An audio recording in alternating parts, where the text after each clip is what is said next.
Bien le bonsoir, bien le bonjour à vous. Merci pour votre présence. Ce soir, on va découvrir un nouveau sujet qui n'a jamais été abordé chez Au Vivant, qui est la peinture naturelle. On l'a un petit peu abordé en disant à quel point c'est important d'avoir une maison qui soit saine avec des matériaux qui soient sains.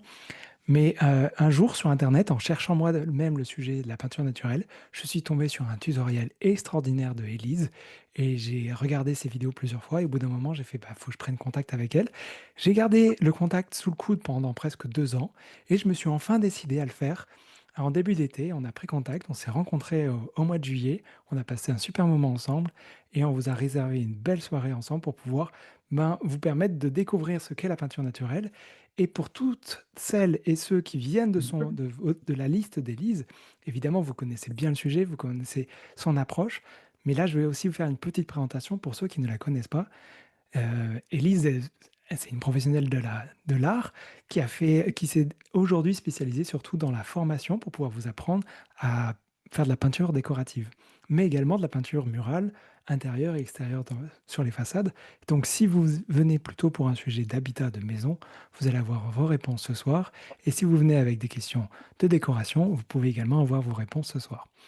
Donc, moi, je vais être là pour pouvoir assister Elise. Donc, n'hésitez pas à partager vos questions dans le chat.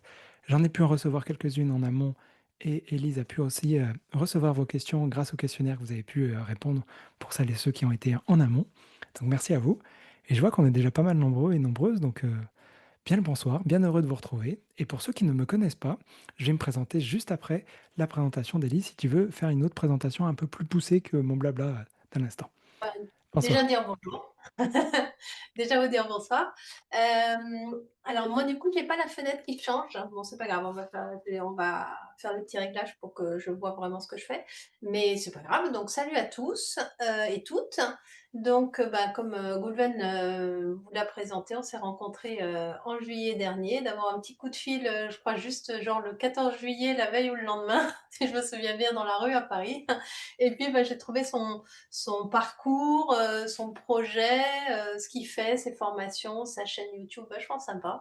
Et je me suis dit bah, que ça serait agréable de faire quelque chose ensemble tous les deux. Et donc voilà, donc du coup, le temps de mettre ça au point, de voir ensemble ce qu'on pouvait faire, bah, c'est ce soir. C'est ce soir que ça se fait, donc je suis ravie d'être avec vous. Donc, pour ceux qui me connaissent pas, en fait, bah, moi, je suis spécialiste des peintures naturelles. J'ai découvert, je me suis reconvertie à l'âge de 29 ans, j'en ai 54 maintenant. J'avais jamais fait de peinture, ça avait toujours été mon rêve et cetera, mais voilà, j'étais pas passée à l'action. Je faisais un job qui avait absolument rien à voir et donc j'ai fait, de plusieurs formations, de peinture déco et lors d'une formation, j'ai eu un petit stage de 5 jours sur les techniques traditionnelles et j'ai appris que les anciens fabriquaient leurs peintures, hein, faisaient de la cuisine, mélangeaient des poudres pour fabriquer leurs peintures, principalement des poudres, mais pas que. Et ça, j'ai trouvé ça génial.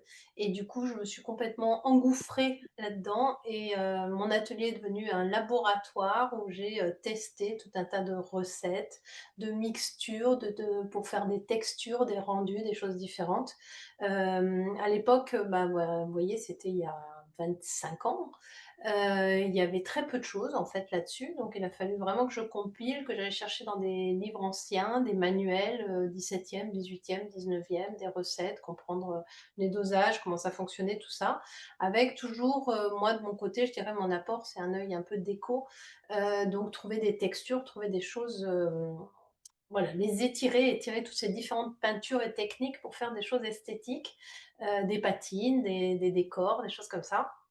Et donc du coup, voilà, c'est ce que j'enseigne maintenant. Donc j'ai monté un centre de formation il y a 16 ans, et donc j'enseigne ces différentes techniques, que j'ai, mises au point, affinées, tout au long des années, mis des trucs dehors, testé, fait exactement ce qu'il fallait pas pour vérifier si ça marchait ou si ça marchait pas. Et donc c'est le fruit de toute cette expérience aujourd'hui, bah, que je transmets, et que je partage, voilà, comme, je vais vous le partager ce soir et donc voilà, donc je suis centre de formation, professionnelle, reconnue, depuis, ouais c'est ça, 15-16 ans maintenant.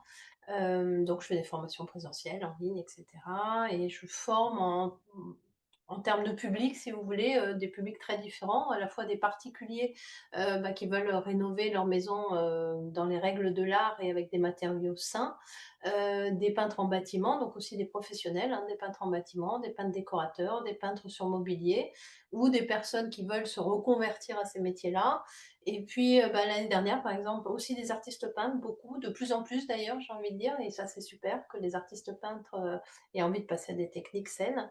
Et l'année dernière, j'ai eu la chance de, former, les peintres de la Comédie Française, et c'était très très intéressant, très expérimental de travailler aussi avec eux. Et a priori, normalement, en décembre, je vais former les peintres de l'Opéra de Paris, donc pour vous montrer que, voilà, que tout ça évolue, que maintenant ce sont des techniques qu'on recherche, alors que quand j'ai commencé il y a 25 ans, c'était anecdotique, je dirais presque, j'étais une martienne.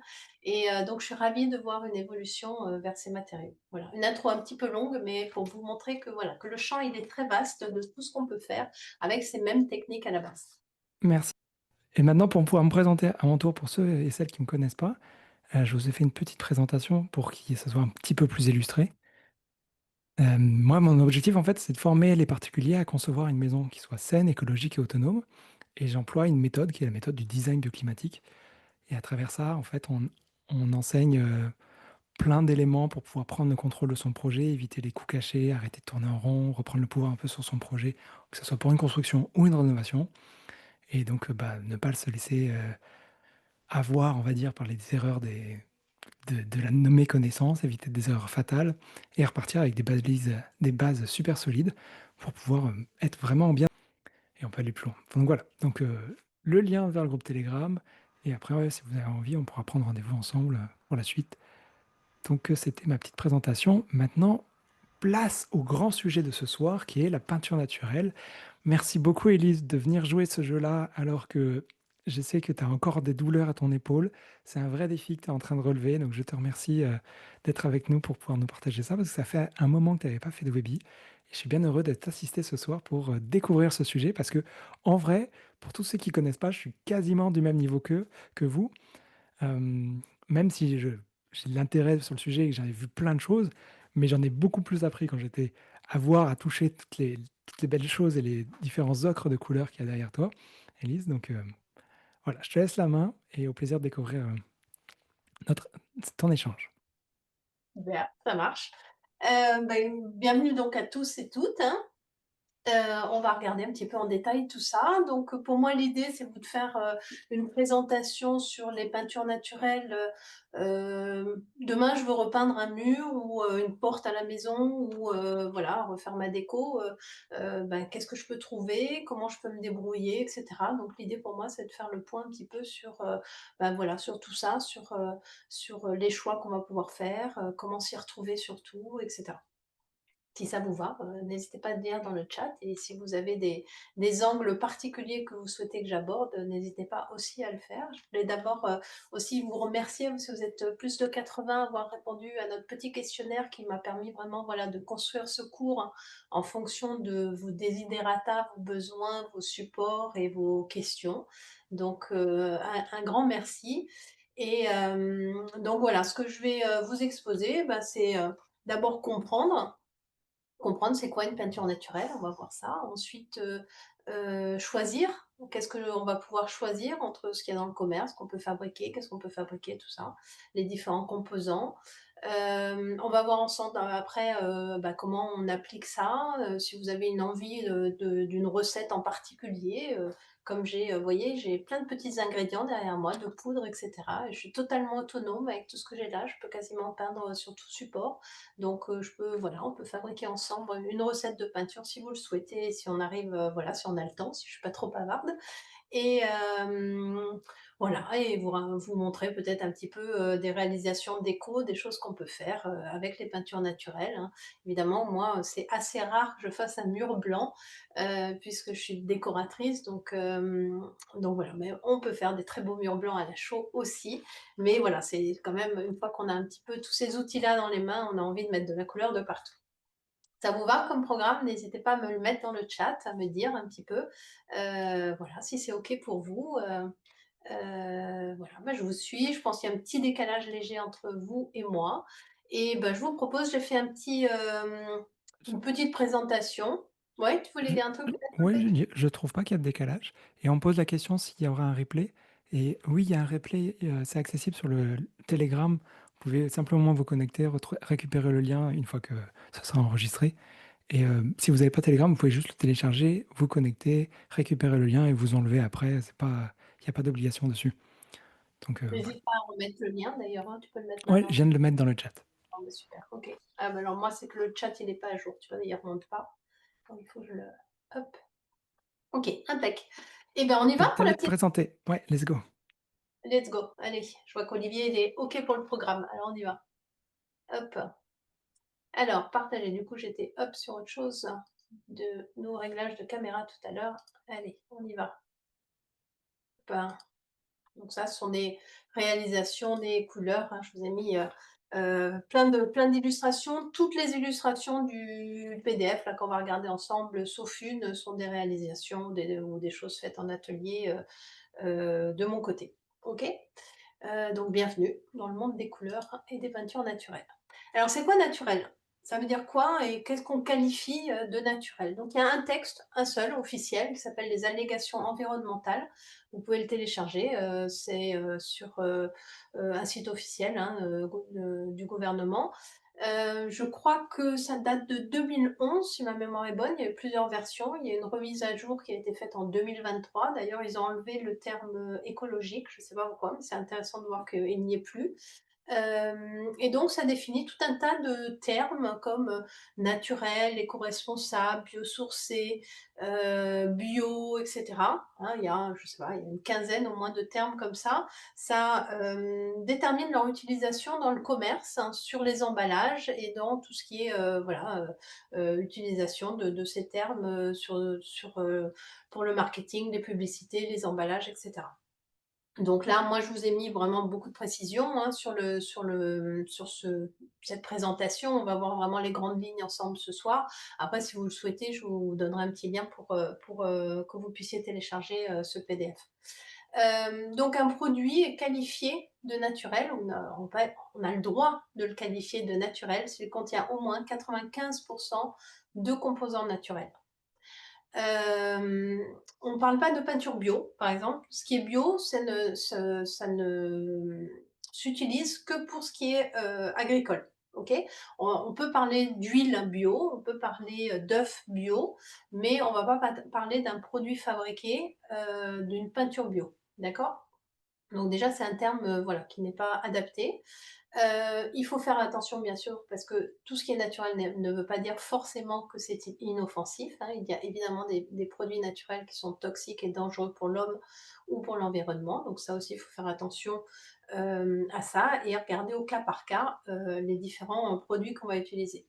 Donc cette définition, elle renvoie à un règlement européen qui date de 2006, qui s'appelle le règlement REACH et qui va définir en fait que les ingrédients naturels donc sont des choses, des produits peu transformés, proches de leur état d'origine et qu'on accepte certaines petites transformations. La chaux n'est pas considérée comme un produit naturel.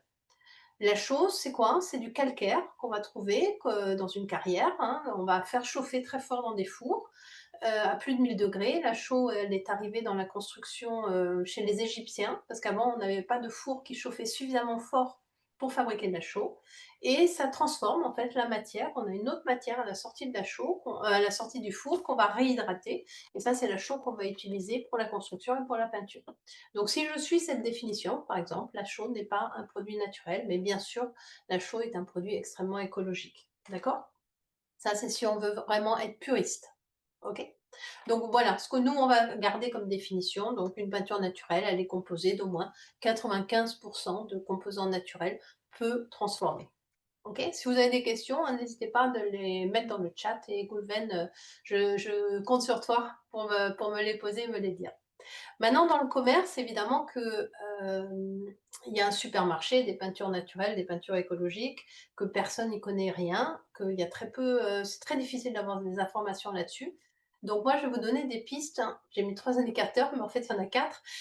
Des pistes pour vous y retrouver dans le commerce, si, déjà vous voulez utiliser un produit prêt à l'emploi. Donc on va avoir différentes sources d'informations. Vous avez la fiche technique qui va être diffusée par le fabricant. Vous avez un document qui est obligatoire qui s'appelle la fiche de données de sécurité, je vais y revenir. Il y a évidemment les pictogrammes obligatoires qui vont être sur le packaging. Et maintenant, il y a également quelques labels qu'on peut suivre qui sont sérieux, je dirais. Alors, la fiche technique, Ça, c'est pas un document réglementaire. Là, j'ai pris une peinture ressource, hein, qui est une peinture, française, qui est l'équivalent du Faro and Ball, anglais, si vous voulez. C'est son concurrent français, ressource, donc j'imagine que vous devez connaître. Là, on n'est pas sur des peintures naturelles, hein. La fiche technique, en fait, donc il y a pas de contrainte, d'obligation de rubrique dans la fiche technique, donc c'est le fabricant qui met ce qu'il veut. Donc en général, il y a des conseils d'utilisation, les supports, les temps de séchage, on peut recouvrir au bout de combien de temps, mais c'est extrêmement rare qu'on ait la composition d'une peinture. D'accord? Maintenant, il y a un autre document. Donc ça, où se procurer la fiche technique, c'est bah, soit sur le site du fabricant, hein, donc sur le site de ressources, vous avez leurs différents produits, vous aurez les fiches techniques, souvent que vous pouvez télécharger. Sinon, le revendeur également doit normalement être capable de vous fournir la fiche technique d'une peinture. Ok. Euh, Ensuite, vous avez la fiche de données de sécurité que vous allez trouver aussi sous l'appellation FDS. Ça, c'est un document obligatoire pour tout ce qui est sécurité et santé concernant un produit chimique commercialisé, un mélange. Euh, c'est une obligation pour le stockage des produits et pour le transport. Dans la fiche de données de sécurité, vous allez trouver en fait toutes les informations sur les ingrédients, les produits qui vont être nocifs, qui vont poser un problème de sanitaire ou écologique. Et donc là, les fiches de données de sécurité, ça peut faire 10-20 pages, hein, suivant les produits contenus dans la peinture. Mais ça marche aussi pour une lessive, hein, si vous voulez vous renseigner sur les qualités d'une lessive ou n'importe quel produit, en fait, vendu dans le commerce, vous pouvez trouver la fiche de données de sécurité. Donc ça, c'est parfois plus difficile à récupérer. Euh, Vous pouvez chercher FDS plus le nom du produit, par exemple, à impression universelle, entre guillemets, plus la marque, pour voir si vous arrivez à trouver sur Internet. Sinon, pareil, il faut contacter le fabricant ou votre vendeur qui doit être capable de vous fournir la FDS, la fiche de données de sécurité des produits qu'il vous vend. OK? Dans cette fiche-là, donc vous n'aurez pas les ingrédients, mais vous aurez les ingrédients qui ont un risque potentiel pour la santé. C'est-à-dire que ne seront listés que les produits à risque et vous aurez des seuils de quantité. C'est-à-dire que vous aurez une approximation, mais vous n'aurez pas la liste totale des ingrédients et le pourcentage contenu dans le produit. Mais déjà, c'est une très bonne indication sur ce qu'il y a dans la peinture du commerce que vous achetez. OK? Donc ça, voilà, je tenais à le préciser parce que c'est quelque chose qu'on ne sait pas forcément, hein. Après, bien sûr, il y a l'étiquetage obligatoire, hein, tout ce qui est pictogramme de danger. Donc là, en fait, vous avez là les illustrations des différents, je vous ai mis une capture, hein, d'écran avec les différents logos.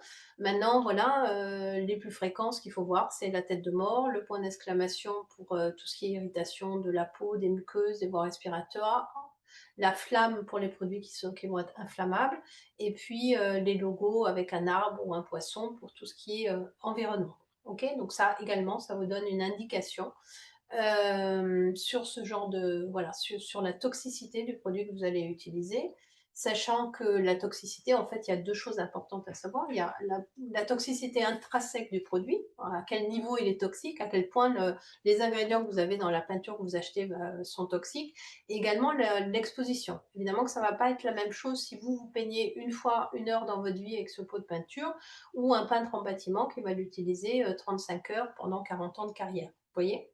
L'exposition, c'est très important aussi dans tout ce qui concerne la toxicité.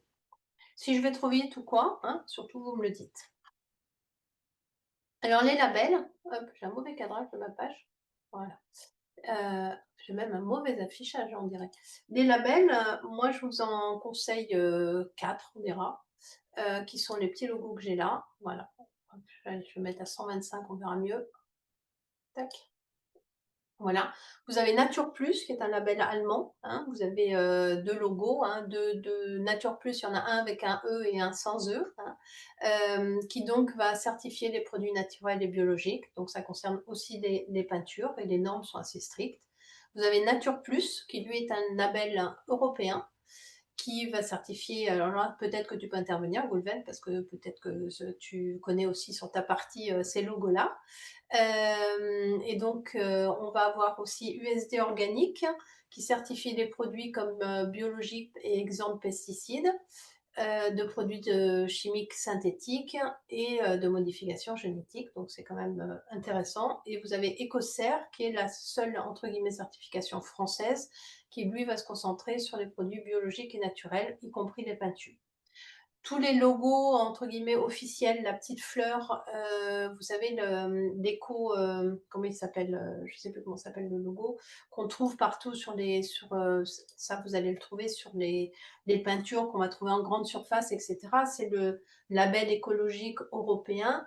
Ça n'a rien absolument de naturel, bien sûr, j'irai plus loin en disant que ça n'est pas, à mon sens, un label écologique puisque ce sont des produits issus de la pétrochimie. Ça va être juste des seuils de certains produits qu'on ne pourra pas utiliser à l'intérieur, hein, comme ingrédient au-delà d'un certain seuil et certains produits qui vont être interdits. Mais en tout cas, il y a en général, pour la plupart, rien du tout de naturel à l'intérieur de ces peintures-là. D'accord? Donc voilà comment un petit peu s'y retrouver dans le commerce. Évidemment que c'est, un marché, très juteux et très intéressant pour les fabricants, hein, des peintures naturelles et écologiques aujourd'hui. Donc voilà un petit peu comment vous y retrouver, comment savoir à quoi vous avez affaire, si vous choisissez une peinture du commerce. Bien sûr, il existe des marques, de peinture, écologiques et naturelles, dans le commerce. Là, pareil, il y a un petit peu à boire et à manger. Moi, je vous en recommande une qui s'appelle, Kreidezeit.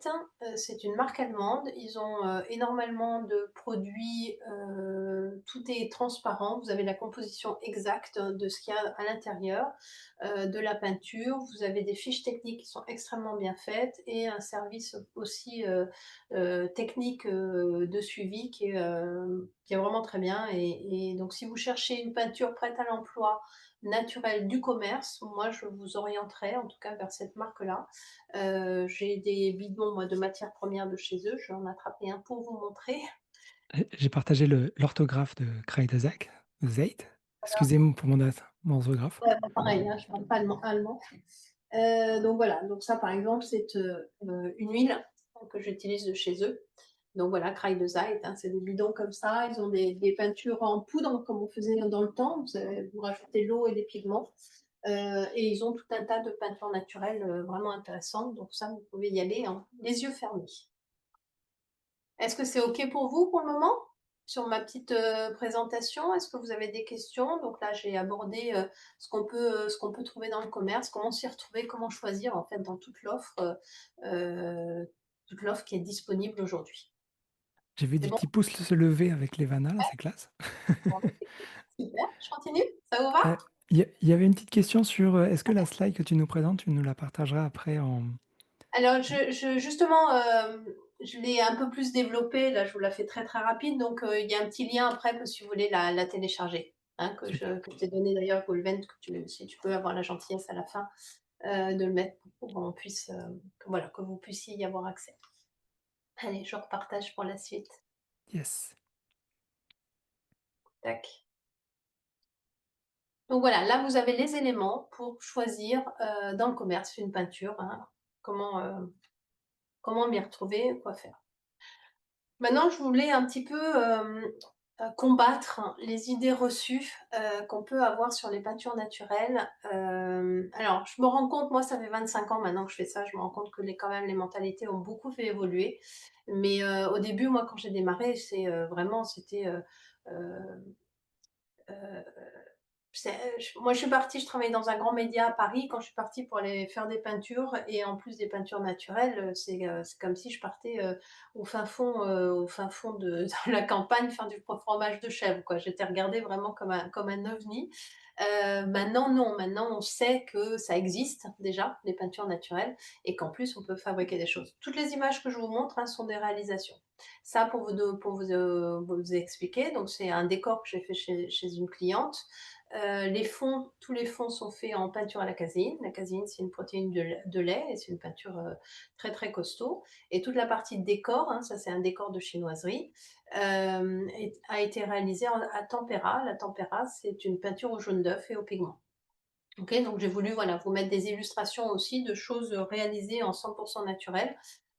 pour vous montrer, qu'on peut faire de très jolies choses et que ça tient. Donc voilà, première idée reçue, les peintures naturelles sont moins durables et moins résistantes. Alors moi, évidemment, si j'ai un client qui me dit ça me fait marrer parce qu'on a un recul juste dingue sur les peintures naturelles.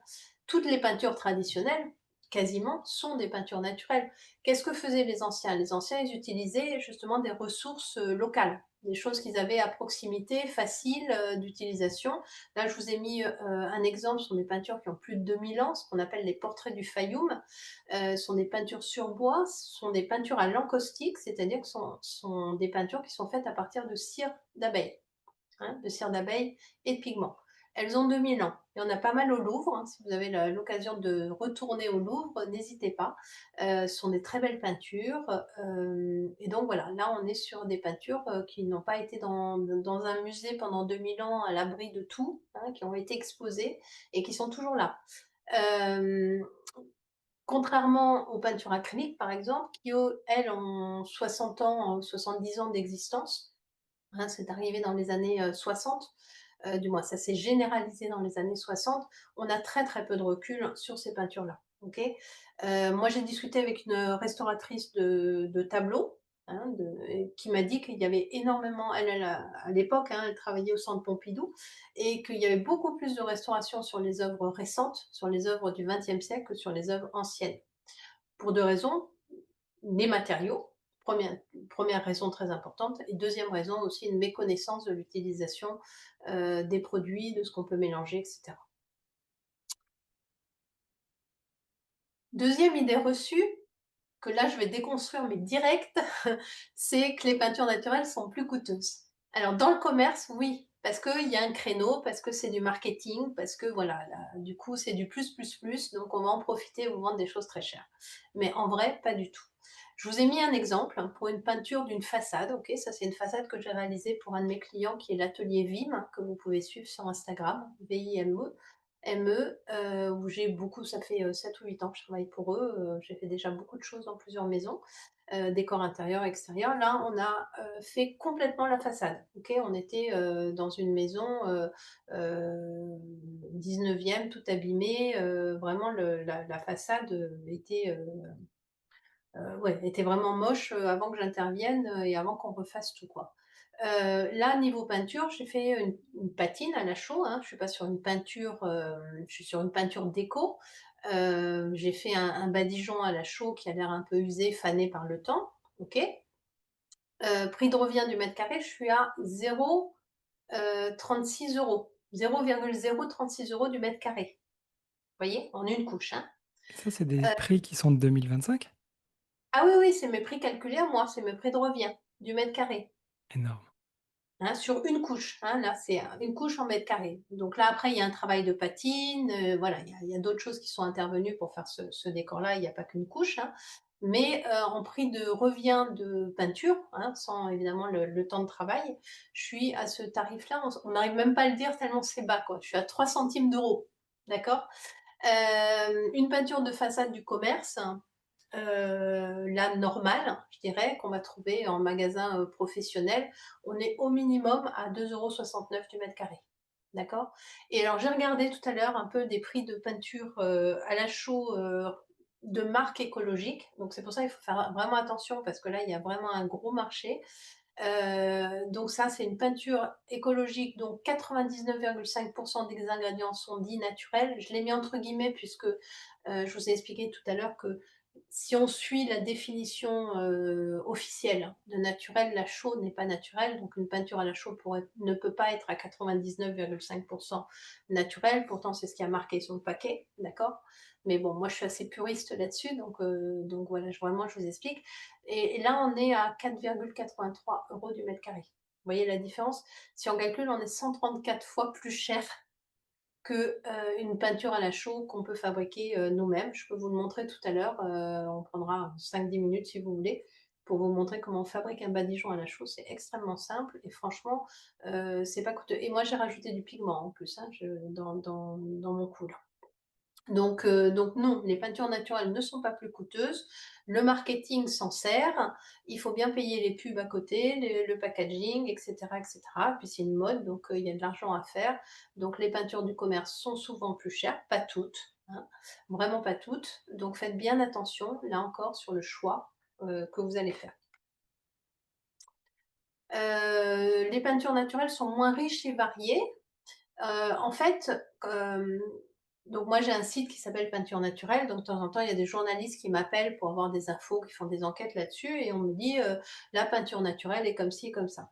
Tout de suite je corrige parce qu'on peut pas dire «la peinture naturelle», on peut dire «les peintures naturelles». Il y en a plein de différentes et elles ont chacune des propriétés différentes, des avantages, des inconvénients, des supports, des mises en œuvre et cetera et donc on a une gamme vraiment infinie. Moi avec ce que j'ai derrière moi là, de mon étagère, tous les petits, j'ai des ingrédients un peu de tout, beaucoup de pigments, hein, quand même et d'outils. Tout ce qui est liant, c'est la partie au-dessus de moi. Je ne sais pas si vous me voyez dans une petite fenêtre, mais bon, avec tout ça, je peux fabriquer des peintures. Je suis autonome, je suis capable de peindre sur n'importe quel support, même sur du plastique avec des liants naturels. Donc non, les peintures naturelles ne sont pas moins riches et moins variées. Après, il n'y a pas vraiment de peinture polyvalente, je dirais, comme l'acrylique. L'acrylique, quelque part, on peut le mettre sur tout. Ça tient, à l'intérieur, à l'extérieur, ça ne demande pas de connaissances, particulières à appliquer, d'où son développement. Mais voilà la différence, c'est tout. C'est que là, moi, je vais avoir plein de peintures et il faut savoir laquelle choisir dans quel cas. Elles sont plus vite difficiles à appliquer? Non, non, non. Ça s'apprend déjà aussi, hein. La seule chose, c'est que voilà, comme je vous ai expliqué, il y a plusieurs peintures différentes. Avant les peintres, jusque, je vous dis, aux années 60, hein, donc c'est 2 générations de peintres, c'est rien du tout.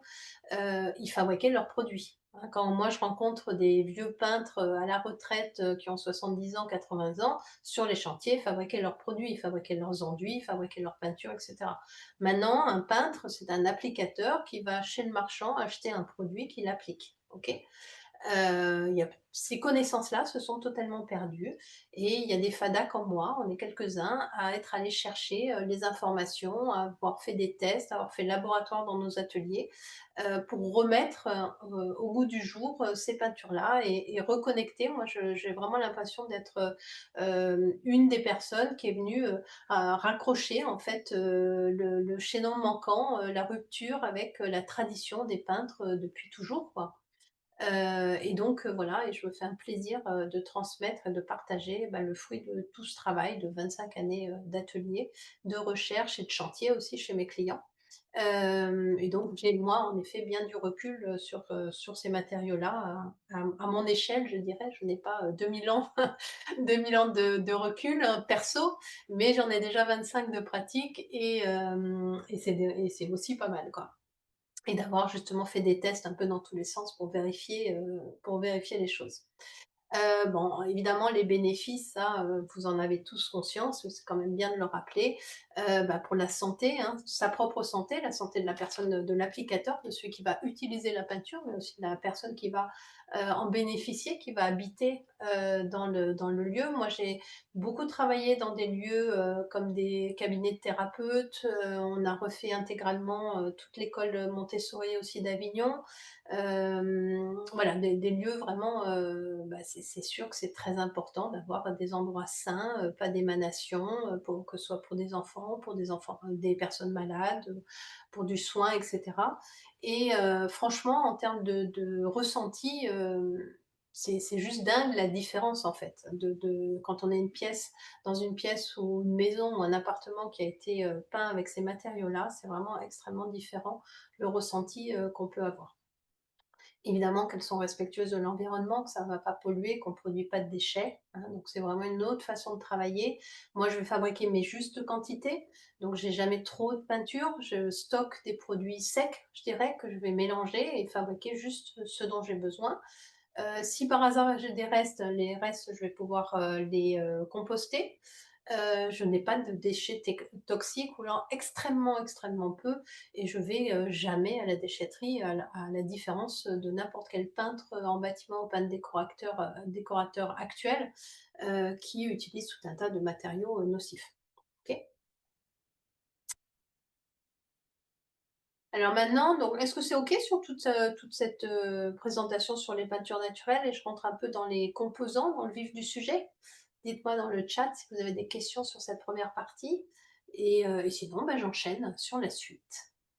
Là, l'image que vous avez, en fait, ce sont des nuanciers, des recherches couleurs, justement pour le décor que vous avez vu de chinoiserie dans la cuisine, de recherche de vert pour les feuillages, et de teintes aussi pour les fleurs, en peinture au jaune d'œuf et pigments. C'est bon, j'enchaîne? Allez. Donc là, on va voir, bah, les ingrédients, hein, les composants d'une peinture, qu'est-ce qu'on va pouvoir faire nous-mêmes et qu'est-ce qui existe. Donc je vais passer assez rapidement, mais l'idée, c'est de vraiment vous faire comprendre que, il y a 4 composants dans une peinture, ce qui est pas compliqué du tout. Nous, on va mettre 4 ingrédients, voire même en général 3. Si on veut une peinture non colorée, une peinture blanche, on aura 3 ingrédients. Si on veut une peinture colorée, on en aura 4. Parfois, on ira jusqu'à 5 hein, parce qu'on aura besoin de rajouter un petit truc en plus. Mais voilà, c'est tout. Dans une peinture du commerce, vous avez énormément d'ingrédients, vous avez tout un tas de produits qui va permettre que la peinture, elle reste en solution, que, elle tourne pas et cetera et cetera. Le liant, c'est, l'incontournable de la peinture. J'ai envie de dire, c'est son âme. C'est le produit principal qui va lui donner toutes ses propriétés. Faire que ça tient sur tel support, que ça va tenir des pigments, que ça va lui donner un aspect mat ou satiné, que ça va prendre tant de temps de sécher de séchage, que je vais pouvoir le recouvrir au bout de, je ne sais pas, 1 heure ou 12 heures et cetera et cetera. Donc c'est vraiment le liant qui, impose toutes ses propriétés à une peinture. L'acrylique, par exemple, est un liant de synthèse issu de la pétrochimie et c'est l'acrylique dans une peinture qui va faire que votre peinture acrylique, elle tient sur un support. D'accord? Donc nous, dans les liants naturels, qu'est-ce qu'on va avoir? Alors bon, ça c'est un petit résumé, je dirais. Heu, pour bien utiliser et connaître les peintures naturelles, en fait, il suffit simplement de connaître les liants, hein, les liants et leurs propriétés. Alors, quels vont être les différents liants écologiques et naturels que moi je vais utiliser et que je vais pouvoir, hem, que j'ai à disposition pour fabriquer des peintures? Alors, on va avoir des liants d'origine minérale on en a 3 pour la peinture, il y en a plus si on fait des enduits, mais en peinture, c'est quelque chose qu'on va appliquer au pinceau. On va avoir l'argile, donc on peut faire des peintures à partir de la terre. On va avoir la chaux, hein, c'est pour ça que je vous ai mis liant écologique et naturel. Et on va avoir des liants, dans les liants minéraux, les silicates de soude et silicates de potassium, qui sont connus de quasiment personne. Ça commence un petit peu en France maintenant parce que c'est très écologique. Là, je vous présente un liant qui n'est pas naturel, mais qui est très écologique et qui est très intéressant. C'est du verre liquide, hein, comme le verre dans lequel on boit. C'est du verre liquide et c'est le meilleur liant, par exemple, pour peindre sur du ciment. Aujourd'hui, moi je vois même les commandes de mes clients, je suis amenée assez souvent, trop souvent à mon goût, mais assez souvent à intervenir sur du ciment. Et le meilleur liant, la meilleure peinture qui va tenir sur le ciment, ce sont les peintures au silicate et on peut bien sûr les fabriquer. Le silicate, ça ressemble à de l'eau un petit peu plus épaisse, hein, c'est transparent, hein, et en séchant, ça fait vraiment comme du verre, mais en couche très très fine, hein, bien sûr, c'est pas cassant comme du verre. Mais si je le laisse au fond d'un pot, par exemple, en épaisseur, et que je le laisse une semaine sécher comme ça, du silicate pur, ça va ressembler à un glaçon. Vous voyez, pour vous donner une représentation. On va avoir aussi des liants, naturels d'origine organique et là, elles vont venir de 2 sources, soit des liants qui viennent des animaux, soit des liants qui viennent des végétaux, hein. Tous les liants, organiques, hein, qu'ils soient animaux ou végétaux, vont être des colles. Donc en fait, on a à notre disposition tout un tas de colles différentes qui, pareil, vont avoir chacune des propriétés particulières. Et donc avec toutes ces colles naturelles, animales ou végétales, on va pouvoir fabriquer de la peinture et ça sera le liant de notre peinture. C'est-à-dire que c'est ça qui va permettre à ce que notre peinture adhère au support. Donc pour les liants naturels, qu'est-ce que j'ai moi, dans mon placard derrière moi et accessible? J'ai la caséine qui est une colle forte, qui est extraite du lait, c'est une protéine qui vient du lait. On a la colle de peau de lapin qui est une colle extrêmement traditionnelle dans toute l'Europe du Sud, je dirais, pour tout ce qui est à la fois peinture sur boiserie, peinture sur bois, polychromie et également peinture intérieure, sur les murs. On faisait, ce qu'on appelle le blanc gélatineux, ça se faisait beaucoup 19e, début 20e. Pour les plafonds, c'était fait à la colle de peau de lapin. Donc dans les maisons anciennes, on peut encore trouver aujourd'hui du blanc gélatineux. On a la gomme laque. La gomme laque, c'est une résine animale qui est fabriquée par des petites cochenilles. C'est le vernis, le plus ancien vernis du monde. Et ça fait 3000 ans qu'on l'utilise. C'est le vernis des luthiers aussi, mais on peut faire de la peinture avec. On a le jaune d'œuf, j'en parlais tout à l'heure. Le blanc d'œuf aussi permet de faire de la peinture. La cire d'abeille, je vous ai montré les portraits du Fayoum. Ça, c'est ce qu'on appelle la peinture à l'encaustique. On peut utiliser de la gélatine de porc et on peut encore utiliser de la colle de poisson. Vous voyez, là, on en a 2, 4, 6, 8. On a déjà 8 colles différentes, 8 peintures différentes qui vont avoir des propriétés, des aspects différents. Et côté végétaux, on va avoir certaines huiles. Donc attention, on ne peut pas utiliser n'importe quelle huile. Si vous voyez des recettes à l'huile d'olive, bah, c'est pas sérieux. Donc vous zappez. Sont des huiles qu'on appelle cicatives, c'est-à-dire des huiles qui vont avoir la propriété de sécher. Donc principalement, je vous en ai mis quatre, hein, l'huile de noix, l'huile de lin, l'huile d'œillette et l'huile de cartame. La plus connue et la plus utilisée en peinture artistique étant l'huile de lin. Vous allez trouver des peintures du commerce à l'huile de soja, par exemple. Alors ça, c'est un argument marketing parce qu'en fait, ce sont des huiles de soja transformées en alkyde. Et donc, du coup, on n'est plus du tout dans des produits naturels, hein. La glycéro, par exemple, est une alkyde. Et donc, c'est ce qu'on va appeler des peintures biosourcées, c'est-à-dire des peintures qu'on a fabriquées à partir d'ingrédients naturels, mais qu'on a transformés. D'accord. La gomme Lydie, arabique. Ouais, pardon. excuse-moi de te couper. Il y a Dominique qui aimerait bien que tu puisses grossir le message. Est-ce que tu peux revenir à 125% quand il y a du Ouais, texte bien un peu sûr. petit? Je te Ça remercie. marche, avec plaisir. Ça rogne un petit peu l'image, mais on s'en fiche. Attends, je vais essayer d'agrandir le cadre. Hop, ça devrait me. Voilà, super. Merci. Du coup, c'est vachement mieux. Donc ouais, dans les liants végétaux, donc les huiles, hein, je vous disais attention, donc par exemple, l'huile de soja n'est pas une huile cicative, c'est-à-dire que c'est pas une huile qui sèche naturellement. Donc on va trouver des peintures dans le commerce dites naturelles, mais qui sont en fait, à base d'huile de soja, mais qui est de l'huile de soja transformée en alkyde. OK? La gomme arabique, c'est une, résine de l'acacia et c'est le liant, hein, c'est, le liant avec lequel on va faire l'aquarelle et la gouache, par exemple. Il y a tout un tas de recettes aussi à partir d'amidon. On va prendre soit à partir de la farine, hein, donc des, des peintures à la farine, ou des peintures à partir de la fécule de pomme de terre notamment, hein, pour utiliser l'amidon. On va avoir des résines végétales, hein, des résines d'arbres, qui vont nous donner des liants plutôt assez transparents, qui traditionnellement nous permettaient de faire des vernis. Donc on va avoir par exemple la résine d'amarre, la colophane. La colophane, il y en a en France, c'est la résine qui vient du pin. Le copal, la sandarac, le mastic, il y en a tout un tas de résines végétales qui sont des résines grasses et qui vont nous permettre notamment de faire des vernis, mais pas que. Il y a une cire végétale aussi qu'on utilise, beaucoup, pour les médicaments notamment, mais vous en avez mangé déjà, ça s'appelle la cire de carnauba. En fait, c'est l'enveloppe des M&M's. Vous voyez la petite coquille craquante, hein, croustillante et brillante du M&M's? C'est une cire végétale qui s'appelle la cire de carnauba et au 19e, on faisait des peintures à la bière, plutôt des glacis, c'est-à-dire des peintures transparentes, pour faire du faux bois ou du faux marbre, bon principalement des faux bois, notamment faire les décors de ce. Ah, le nom m'échappe.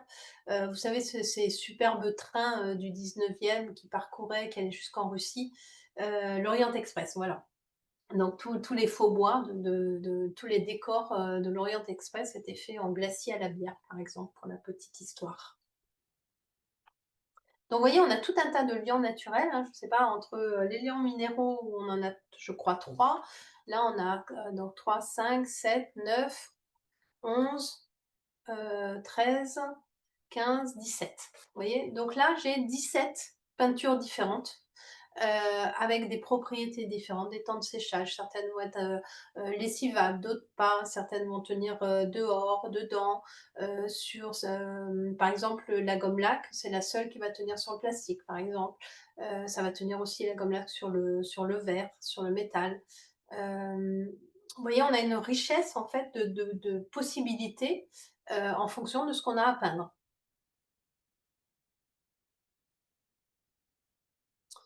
Donc le deuxième ingrédient de notre peinture, ça va être un liquide qui va nous permettre de rendre liquide notre liant, parce que la plupart des liants sont solides, et donc de pouvoir appliquer notre peinture avec le pinceau. Qu'est-ce qui va se passer la plupart du temps? C'est que le solvant va s'évaporer de notre peinture et notre liant va se retendre sur le support et se solidifier. Donc le premier solvant, bien sûr, c'est l'eau, et c'est le seul qui va être totalement inoffensif. Ensuite, on va avoir, par exemple, pour la peinture à l'huile ou pour la cire, on va mélanger avec de l'essence de térébenthine, par exemple, qui est un liant naturel mais très toxique, hein. Hem, Moi, j'utilise de préférence l'essence d'écorce d'orange, qui est une huile essentielle, hein, d'orange et qui va être beaucoup moins toxique que la térébenthine. Donc je vais toujours aller chercher le substitut, en fait, le produit naturel le moins toxique, si jamais j'ai besoin d'un solvant. Ou sinon, on va utiliser, par exemple, la gomme laque, ça ne va pas se dissoudre ni à l'eau ni à l'essence, ça se dissoudra à l'alcool et dans ce cas-là, moi, je vais choisir l'alcool le moins toxique de tous. OK? L'éthanol, qui est un alcool naturel et qui est, pur et non mélangé. OK? Donc là, on a 2 ingrédients, le liant et le solvant. Avec ces 2 ingrédients-là, je peux fabriquer un vernis, OK? Si je prends un liant, que je mets son solvant, hein, par exemple, je vous disais là, la gomme laque, je mets de l'alcool dedans, j'en mets pas mal, je vais avoir quelque chose d'assez liquide et transparent, je fabrique un vernis. Donc là, je suis en train de vous donner la composition de 17 vernis. Je prends un des liants que j'ai cités, son solvant, donc soit c'est de l'eau, soit c'est de l'essence, d'écorce d'agrumes, soit c'est de l'alcool, suivant le liant. Je mélange en quantité importante, c'est-à-dire assez, diluée et j'ai un vernis.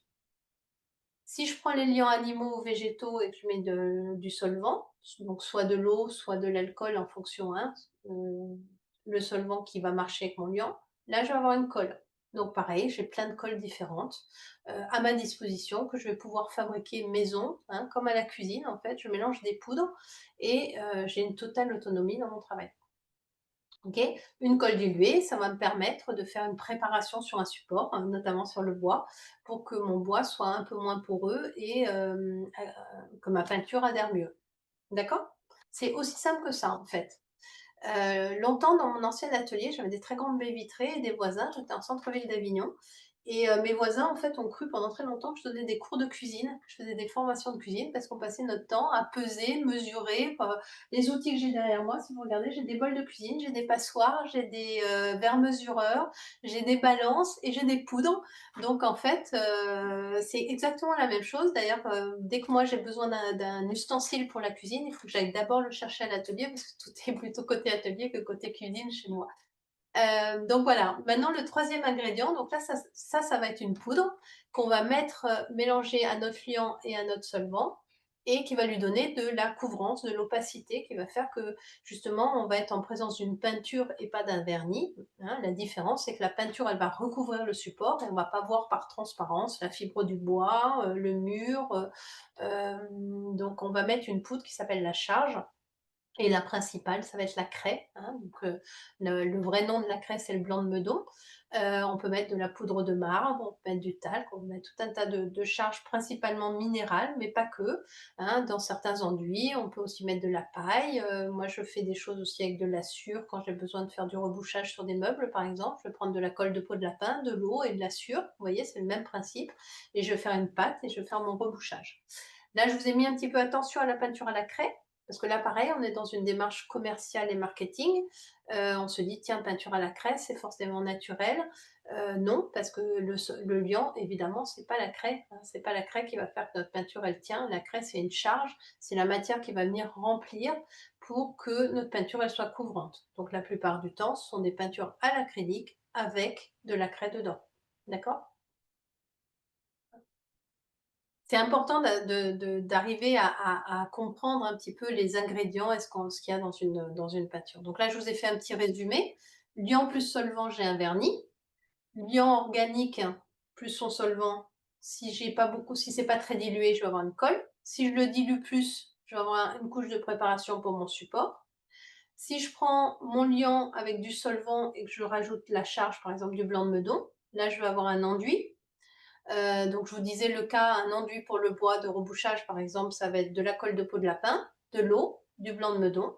J'ai un enduit pour le bois, j'ai le fameux gesso traditionnel. Maintenant si je prends de la chaux, de l'eau et du sable, je vais avoir un enduit pour une façade par exemple. C'est ce que je suis en train de vous expliquer, en fait, c'est vraiment la base de tous les mélanges qu'on peut faire en peinture et pour moi, c'est le cours incontournable que toutes les formations de CAP, de peintre en bâtiment ou autres, devraient faire. Vous voyez, moi, je vais vous le faire, bon, je vous le fais un petit peu rapide, en 1 heure, mais une fois qu'on a compris ça, en fait, on est capable de fabriquer tous ces produits. Et donc si je prends mon liant, du solvant là, du coup assez dilué et de la charge, bah, je vais avoir ma peinture blanche couvrante pour appliquer sur mes murs, sur du bois, à l'intérieur, à l'extérieur, suivant le liant que j'aurais choisi. Vous voyez? C'est vraiment pas plus compliqué que ça. Est-ce que c'est OK pour vous? Donc 3 ingrédients, vous voyez, liant, solvant, charge, donc ça peut être, de la chaux, de l'eau et bah, la chaux, elle est assez couvrante, on peut quand même lui mettre de la poudre de marbre si on veut dedans, si on veut qu'elle soit encore plus couvrante, on aura une peinture blanche. Ça peut être de la gomme laque, de l'alcool et de la craie, j'aurai une peinture à la gomme laque blanche. Vous voyez, c'est très, très simple. Maintenant, si on veut, rajouter des pigments, eh bien, il y a tout un tas de pigments naturels. Là, pareil, on va avoir des pigments d'origine minérale qu'on va trouver dans la terre. Donc les plus connus sont les ocres et les terres, ce sont des pigments qui sont très abordables, qui sont très résistants, hein, qui vont pas bouger aux UV, à rien du tout, donc ça peut être utilisé partout. On va avoir, certains pigments, alors soit des pigments rares comme le lapis lazuli, ça c'est l'outremer véritable qui va être très cher, hein, là on est à 300 € les 10 grammes. Je vous l'ai mis plus pour l'anecdote, mais on va voir, par exemple de la malachite, on va avoir, qu'est-ce qu'on peut utiliser? J'en ai plein là, qu'est-ce qui me vient, en tête? J'en ai un violet, mais je me souviens plus de son nom.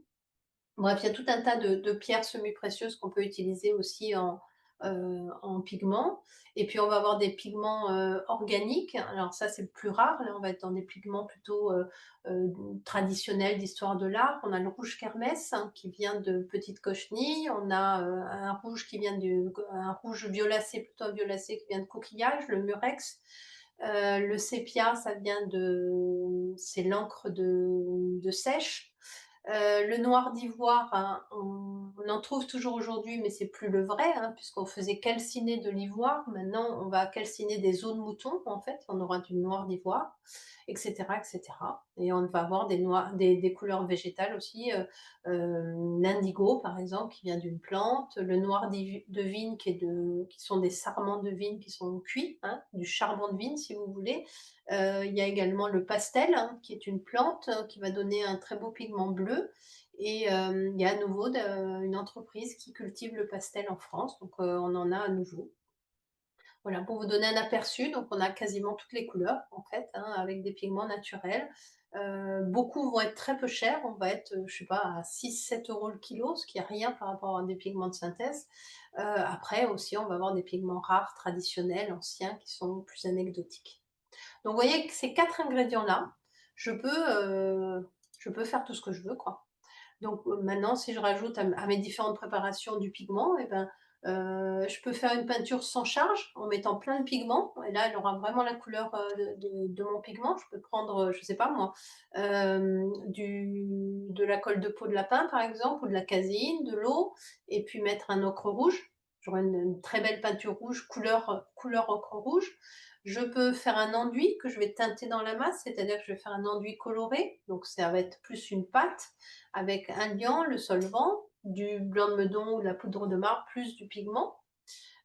Et puis un glacis, ça va être une texture, une préparation qui va être plus pour faire de la décoration, pour faire des fausses matières, du faux bois, du faux marbre, hein, j'en parlais tout à l'heure.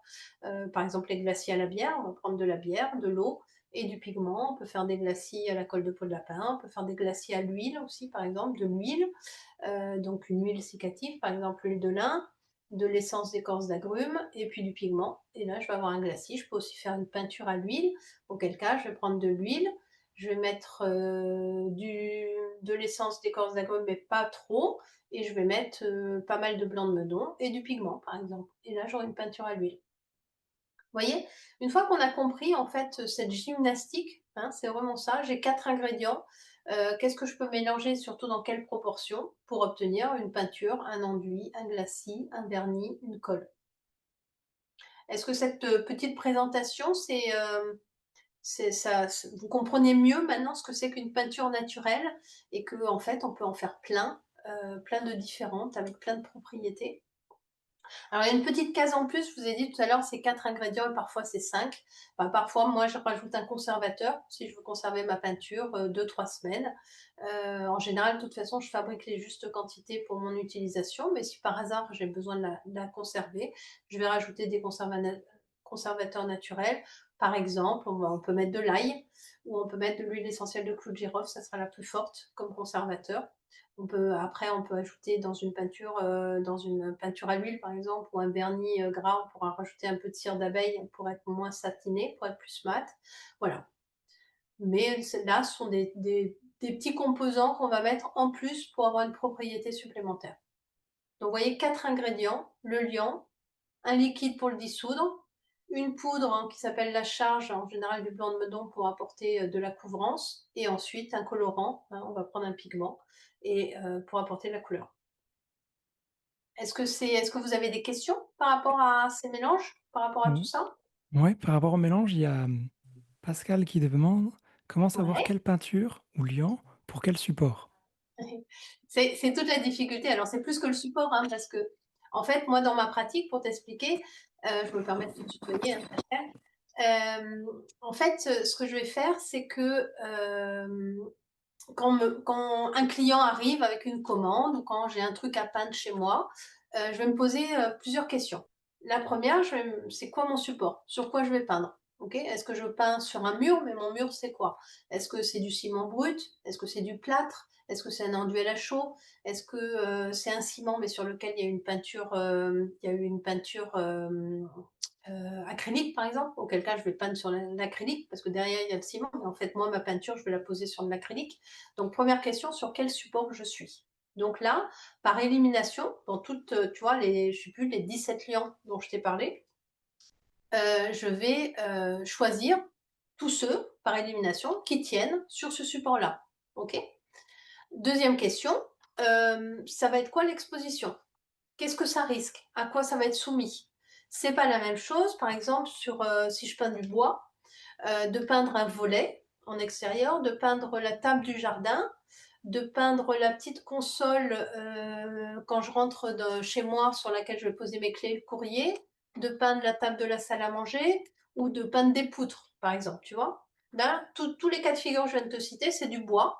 En revanche, en termes d'exposition, ils vont pas subir la même chose. Le plan de travail de la cuisine, je vais passer l'éponge plusieurs fois par jour. Je risque de passer un scotch-brite, par exemple, quelque chose qui va faire une abrasion, tu vois, qui fait un peu comme du papier de verre, qui peut rayer ou abîmer la peinture.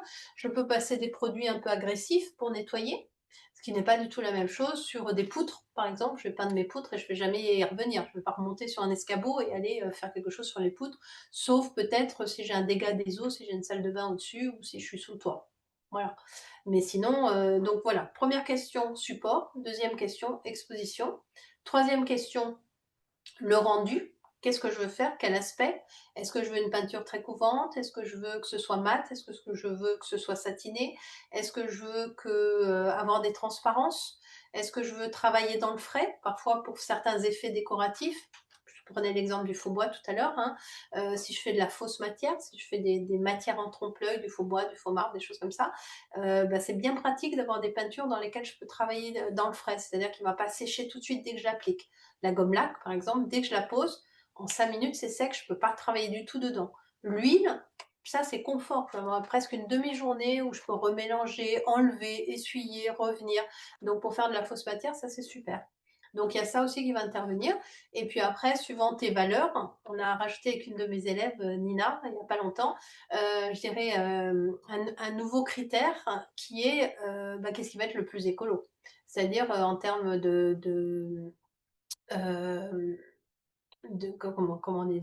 Par rapport au cycle de vie de la peinture que je vais utiliser, du transport, du stockage, de l'utilisation et cetera, au niveau sanitaire, de ce point de vue-là. S'il m'en restait 3, par exemple, hein, une fois que j'ai passé l'entonnoir de chaque truc et ben, laquelle je vais choisir, laquelle sera la plus écolo. Voilà pour te répondre. Donc, maintenant évidemment, il faut des connaissances pour savoir, quelle peinture utiliser pour quel support. Et ça, si tu veux, moi j'ai mis, 20 ans. J'ai mis 20 ans à rechercher toutes ces informations-là parce qu'elles n'étaient pas disponibles, vraiment. Je peux pas te conseiller un livre parce que ça n'existe pas. C'est pas que je garde mes secrets, loin de là, sinon je serais pas avec vous ce soir. Il y a pas un livre qui va lister ça, qui va te donner les propriétés des différents liants. Donc en fait, une bonne connaissance, si tu veux devenir spécialiste comme moi, ou si tu es professionnel ou que tu veux devenir professionnel des peintures naturelles, en fait, la seule chose à savoir, c'est avoir une bonne connaissance des liants et avoir une connaissance de leurs propriétés, sur quel support ils tiennent, les temps de séchage, avec quoi je peux les mélanger, les seuils en fait. Donc tu as vu, on va prendre un liant, on va le liquéfier et puis on va mettre des poudres dedans, hein, je te le fais très simple. Bah, en fait, chaque client va accepter une certaine quantité de poudre. Je vais te donner 2 exemples. Si je fais un badigeon à la chaux, pour un intérieur ou pour un extérieur, pour une façade, peu importe, le badigeon, je vais pouvoir mettre 25 du poids du liant en pigment. OK? Le seuil, c'est-à-dire la quantité maximum de poudre que je vais mettre par rapport à mon liant, donc là, je te parle de pigment, hein, ce sont des poudres, c'est toujours par rapport au poids du liant dans ma préparation. OK? Donc si j'ai une préparation où j'ai, on va dire 100 grammes de chaux, je ne pourrais pas mettre plus de 25 grammes de pigment. 25, tu vois? Un quart. Au-delà, qu'est-ce qui va se passer? Il va se passer 2 choses. Déjà, ma couleur, elle va pas changer. Ça va pas me permettre d'être plus foncé ou d'être plus coloré. Et en plus, j'aurai plus assez de liant pour tenir les poudres, pour les fixer, hein. Tu as compris, le liant, c'est le produit qui va permettre à ma peinture de tenir sur le support et aussi de fixer les poudres qui vont couvrir et colorer. Donc, la chaux, en badigeon, au-delà de 25, je ne pourrais pas mettre plus de pigment. Maintenant, par exemple, si je te prends le cas de la caséine, et que soit je te prends les cas un peu extrêmes, la caséine, c'est une colle très forte. Pour 100 grammes de caséine dans une préparation, je vais pouvoir coller, hein, je vais pouvoir tenir 15 fois son poids. C'est-à-dire que pour 100 grammes de caséine, je vais pouvoir aller jusqu'à 1,5 kg de pigment. Tu vois? La chaux, j'étais sur un quart, 25%. La caséine, je suis sur 15 fois plus. Donc voilà, c'est toutes ces connaissances-là, en fait, alors ça semble énorme parce qu'évidemment je suis spécialiste de ça donc je vous détaille beaucoup les choses pour que vous les compreniez. Après, en fonction de ce que tu as à peindre, tu as besoin d'1 ou 2 ou 3 recettes max, en fait. Suivant si tu peins, je sais pas, des murs à l'acrylique, si tu peins, des murs avec un enduit de terre, si tu peins, du bois en intérieur ou du bois en extérieur. Voilà, après ça va être du cas par cas en fonction de ce que tu as, besoin de peindre. Est-ce que, est-ce que ça va, la réponse que je t'ai donnée, qui est un petit peu longue, Pascal, mais voilà pour te préciser exactement comment moi je procède. Elle a répondu en disant: «Passionnant, je comprends que c'est toute une science. Tu préconises une formation ou de l'expérimenter?» On va l'aborder dans quelques minutes, donc oui, reste avec nous, on va présenter ça. Hem, j'ai relevé 2 questions et elle te Avec répond à plaisir. nouveau: «Oui, merci, ça donne envie d'apprendre». J'ai relevé 2 Mmh. questions et je te les ai écrites parce que je trouve qu'elles sont très proches. OK, super. Il y a Florence et Hélène qui demandent, «Tu as évoqué chaud plus eau plus sable pour faire un enduit. Quelles sont les proportions des 3 et est-ce qu'on peut l'appliquer au pinceau?» Et Hélène: «Pour l'enduit chaud plus eau plus sable, quelles sont les proportions des 3?» Donc là, on va ah mais non, c'est bizarre. C'est Vous la avez même, ouais, tout à c'est fait. 2 personnes différentes, mais c'était Tout à la fait, c'est la reproduction de même la question, question. en fait. OK, super. Et ben Alors quand je l'ai lu tout à l'heure, j'ai pas fait attention. je suis pas super spécialiste des enduits, OK? Moi, je suis spécialiste des peintures, c'est-à-dire tout ce qui va se travailler au pinceau. Maintenant, je peux quand même vous répondre. J'ai plus exactement en tête les, quantités pour les enduits à la chaux, mais c'est facile à retrouver, ça tu cherches, sur internet, tu vas trouver très facilement. De mémoire, je voudrais pas te dire de bêtises, alors la quantité d'eau, c'est en fonction de il y avait 3 ingrédients, hein, c'est ça? Chaud, sable et eau, j'imagine, hein, c'est ça dans la Chaud, question? eau et sable. hein, c'est ça. Ouais, L'eau déjà, tu vas la mettre en fonction de la consistance que tu veux. D'accord? Donc si tu as besoin que ce soit très épais, et il faut que ce soit malléable et agréable à appliquer. Donc moi je vais plutôt faire des enduits décoratifs qu'un vrai enduit de façade chaud et sable. Si tu veux, le sable va être trop gros, moi pour moi ce que j'utilise et ce que je fais. Mais grosso modo, ça doit être 3 de sable et un de chaud. Je voudrais pas te dire de bêtises, peut-être 2 de chaud, mais on est dans des proportions comme ça et en tout cas, l'eau, c'est vraiment toi au jauger, l'enduit, tu vas l'appliquer avec une lisseuse, hein, une lisseuse, c'est ça. Regarde avec mon bras droit, mais y arriver? Voilà, une lisseuse, c'est un outil comme ça, tu vois? Et c'est avec ça qu'on va appliquer un enduit. Donc il faut pas que ce soit trop épais, il faut que tu arrives à l'appliquer et il faut pas qu'il soit trop liquide, qu'il glisse et qu'il tombe de ta lisseuse, tu vois? Donc voilà, la quantité d'eau, ça va être comme ça. Maintenant moi, je fais des enduits fins décoratifs. Dans le sud, on appelle ça une lichette de chaux. Donc je vais pas utiliser du sable hein, parce que moi le sable, ça va être un grain trop épais, trop gros. Là, je fais vraiment des petits enduits fins. La lichette de chaux, pour donner un exemple, c'est encore plus simple, c'est un volume de chaux, hein, que ce soit de la chaux aérienne ou de la chaux hydraulique, hein, il y a deux types de chaux, et un volume de poudre de marbre, très fine. Hein, c'est ce qu'on appelle l'impalpable, hein, c'est un grain très très très fin. Et je vais mettre un volume de chaque et la quantité d'eau, pareil, ça va être un peu crème fraîche, tu vois, pour te donner, c'est pas ça coule pas, mais non plus c'est pas solide non plus. Donc ça va être une consistance crème fraîche et je vais l'appliquer avec la lisseuse, un volume de poudre de marbre, un volume de chaud. Ça, c'est une recette que tu trouveras pas. Mais en revanche, l'enduit chaud et sable, c'est quelque chose que tu vas trouver très très facilement. Et si vous voulez être spécialiste de chaud, là, je peux vous recommander vraiment un très bon bouquin qui est le livre de l'école d'Avignon. Ça s'appelle Technique et pratique de la chaux, je crois, chez Erol. C'est un bouquin qui a eu plusieurs rééditions et sachez que l'école d'Avignon, hein, et je suis à Avignon, mais il y a l'école d'Avignon qui est le spécialiste en Europe de la chaux. Ça, c'est une des formations que moi j'ai faites il y a 25 ans, je crois, peut-être 24. Donc tu peux voilà, répéter le titre, s'il te plaît? technique et pratique de la chaux, je crois. En tout cas, c'est sûr que c'est aux éditions Erol et c'est fait avec l'école d'Avignon. Merci. C'est la bible pour la chaux, vraiment. Donc là, Il tu y auras avait toutes les informations pour les enduits, peu pour la déco, hein. Tu auras comment dire? Les composants, les fabrications des peintures à la chaux, mais tu auras surtout beaucoup de choses sur les enduits, sur les dégâts aussi, des enduits dans le temps, des réparations et cetera. j'avais une question au début, de Béatrice qui demandait: «Quelles sont les possibilités d'application chez les professionnels, commerçants et cetera?» Ça, c'est quand tu présentais un peu justement c'était vraiment au tout début donc, la j'ai peut-être Bien pas sûr. plus de précision. Bah, pour moi, c'est pareil, si tu veux que mon client, il soit perso ou il soit pro, ça change rien, en fait. Moi, ce que je vais regarder tout de suite, c'est son mur, si je travaille sur les murs, quoi. Je fais aussi beaucoup d'enseignes, tu vois? Je fais des décorations de façade de magasins ou d'enseignes, en extérieur. Donc ce qui va être important pour moi, par exemple, c'est sur quel support je travaille. Si je suis sur du ciment, tout à l'heure, je vous disais, le meilleur liant, là, je vais faire mes enseignes au silicate et prix de revient, ça va être absolument dérisoire, quoi, mais vraiment. Je vais fabriquer, ben, tu vois, si je fais une enseigne, je sais pas moi, pour une agence immobilière ou pour une boulangerie ou je sais pas quoi avec un décor, bah, je vais fabriquer juste les jus dont j'ai besoin. On parle de jus, c'est vrai, dans le langage, courant de peintre, hein, les peintures et les glacis, les préparations, voilà, dont j'ai besoin, pour faire, le décor que j'ai besoin de peindre. Donc ça peut être du lettrage, ça peut être des personnages, ça peut être un logo, ça peut être, tu vois, ça peut être plein de choses.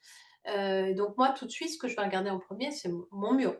Déjà l'état du mur, hein, pour un client pro, si le mur, bah, voilà, s'il y a des dégâts, si le mur il est humide, s'il y a besoin de réparer, si l'enduit se décolle déjà, avant de moi de peindre, je vais quand même déjà vérifier mon support, hein, quel qu'il soit d'ailleurs, intérieur, extérieur et ensuite, faire une préconisation. Après moi je suis très déco donc on vient pas me chercher pour faire un mur propre si tu veux, en général on vient me chercher pour, soit faire un faux mur ancien, donc ça va être un peu du trompe-l'œil de patine et c'est devenu vraiment ma spécialité de moi, mes interventions, si tu veux, pour des clients, pro ou perso, hein, que ce soit des particuliers ou des professionnels, ça va être de faire un décor qui a l'air d'avoir toujours été là. C'est-à-dire que quand on arrive, on n'a pas l'impression que c'est tout neuf, tout propre et qu'on vient de faire un truc, waouh flashy. Mais, moi je vais travailler plutôt, en accord avec le lieu, avec, le style du lieu, le style du bâtiment, l'époque du bâtiment, les matériaux et cetera. Et pareil, dans mon escarcelle de peinture naturelle, je vais avoir, forcément au moins une peinture qui sera adaptée à ce que j'ai à faire, Alors, suivant il y les a Béatrice critères que j'ai décrits. Ouais, pardon. pardon, il y a Béatrice qui a précisé sa question. C'est plus par rapport à certaines activités type coiffeur, boucherie, tâches éventuelles, nettoyage. Alors moi, c'est les peintures naturelles, tu vas pas être dans le cadre de peinture lessivable, OK? Dans les châteaux, dans les belles demeures anciennes, tout ce qui est, la plupart des peintures naturelles vont pas être lessivables. La seule qui serait, sans solvant, c'est le jaune d'œuf. Là, on est sur une peinture naturelle à l'eau, très résistante parce qu'en fait le jaune d'œuf est gras et qui sera lessivable. Maintenant pour des locaux, où, en fait, tu as des TTU, tu as tout un tas de trucs, aujourd'hui pour des histoires de sécurité et cetera. Évidemment que les peintures naturelles, maison sont pas référencées dans toutes ces obligations, si tu veux, gouvernementales. Maintenant, tu vois, même des gens des ateliers de théâtre, alors que là, les peintures doivent être, non inflammables, on ne doit pas utiliser de solvant et cetera, basculent, parce qu'ils en ont marre d'utiliser des produits toxiques et je les comprends, basculent vers des peintures naturelles et donc on trouve aussi des solutions de produits qu'on peut mettre dessus. Par exemple, la peinture au silicate, c'est ininflammable. Les peintures minérales ne sont pas inflammables. La chaux n'est absolument pas inflammable, l'argile et le silicate non plus. Donc on peut tout à fait après envisager de mettre un vernis au silicate en protection si tu veux, de certaines peintures. Maintenant, ça n'aura pas, pour être totalement transparente et franche, quoi, ça n'aura pas les propriétés d'une peinture polyuréthane actuelle, tu vois, qui sera lessivable, etc. En revanche, en termes de tenue dans le temps, les peintures naturelles, si elles ont été utilisées à bon escient, c'est-à-dire si on a choisi la bonne peinture pour ce qu'on a à faire, sera beaucoup plus résistante dans le temps et aura une plus jolie patine qu'une peinture acrylique ou une peinture actuelle de synthèse qui va finir par se décoller ou s'écailler. Parce que ça bloque le support, ça empêche de respirer. Donc dans l'ancien, ou sur des supports, écologiques, si tu fais un enduit terre, tu mets pas une peinture acrylique dessus, c'est une hérésie, quoi. Il y a, énormément de maisons, même à Paris, hein, d'ailleurs, d'immeubles, qui sont construits en terre et sur lesquels on a mis de l'acrylique. Donc ça s'abîme à l'intérieur, en fait. Il faut des peintures respirantes pour ce genre de support. J'ai d'autres questions, mais juste avant, je voulais partager la présentation. Je vous invite à télécharger le lien de la présentation en mettant vos coordonnées, Voilà. su sur l'opt-in qui permet de, voilà, de récupérer, en fait, toute la présentation d'Élise. Comme ça, Vous allez recevoir tout de suite le PDF, ouais. voilà, Merci. parce que je vois quelques personnes qui sont prises par le temps et pris par le temps, c'est Oui, je OK. suis bavarde, hein, faut m'arrêter, hein. Ouais, moi aussi, puis là, il y a des bonnes questions, donc c'est cohérent. Il y avait une autre question qui est tuc tuc, voilà, Quentin, est-ce qu'on peut trouver facilement des professionnels ou qui s'y connaissent en peinture naturelle comme vous? Et il y avait un peu une question, comment trouver un peu, tous ces produits? Donc là, il y a Sylvie qui a donné déjà quelques adresses. Merci Sylvie. Merci. Hem, alors des professionnels, il y en a. Maintenant, bah, il y a un peu de tout si tu veux, parce que ces connaissances sont pas diffusées, sont en tout cas très difficilement accessibles. Moi, j'ai eu beaucoup de mal à reconnecter tout ça, en fait. Voilà, je te dis, c'est vraiment le fruit de 25 années de travail parce que ça me passionne et ça continue de me passionner et puis maintenant en plus, bah, plus les années passent, plus j'ai d'élèves et donc plus je partage et plus on cherche ensemble et plus il y a des cas de figure auxquels j'ai pas pensé et cetera, donc ça vient aussi enrichir et affiner tout ça. Donc des professionnels, bien sûr, il y en a. Après des professionnels formés qui ont bien une bonne compréhension de ce qu'ils utilisent et cetera, bah, il y en a moins encore. Donc après voilà, il faut vraiment questionner la personne, il faut vérifier aussi, tu vois, par exemple, moi, je fais pas les enduits. Là, je t'ai montré une façade, je fais toute la partie peinture et déco sur les façades, mais je fais pas les gros enduits, chaux, sable et cetera. Donc je vais passer commande à un maçon pour me les préparer, mais je vais vérifier avec lui ce qu'il utilise. Tu as beaucoup de maçons qui vont te dire qu'ils font des enduits à la chaux parce qu'ils sont allés acheter un sac tout prêt d'enduits à la chaux, et en fait, c'est du ciment dedans. ou c'est des mélanges. C'est ce qu'on appelle un enduit bâtard où on va avoir de la chaux et du ciment. Donc c'est vrai que là, il faut checker. Pareil, je te renvoie à la première partie de ma présentation, comment checker un produit du commerce, fiche technique, FDS, logo sur le sachet. Et là, tu sais ce qui est utilisé, ce qu'il y a dedans. Même si tu n'as pas la liste exhaustive des ingrédients, tu auras la liste des ingrédients nocifs. Et il y avait une deuxième question que j'ai oubliée, pardon. Ça, Je l'ai c'était si tu retrouvé. étais pro.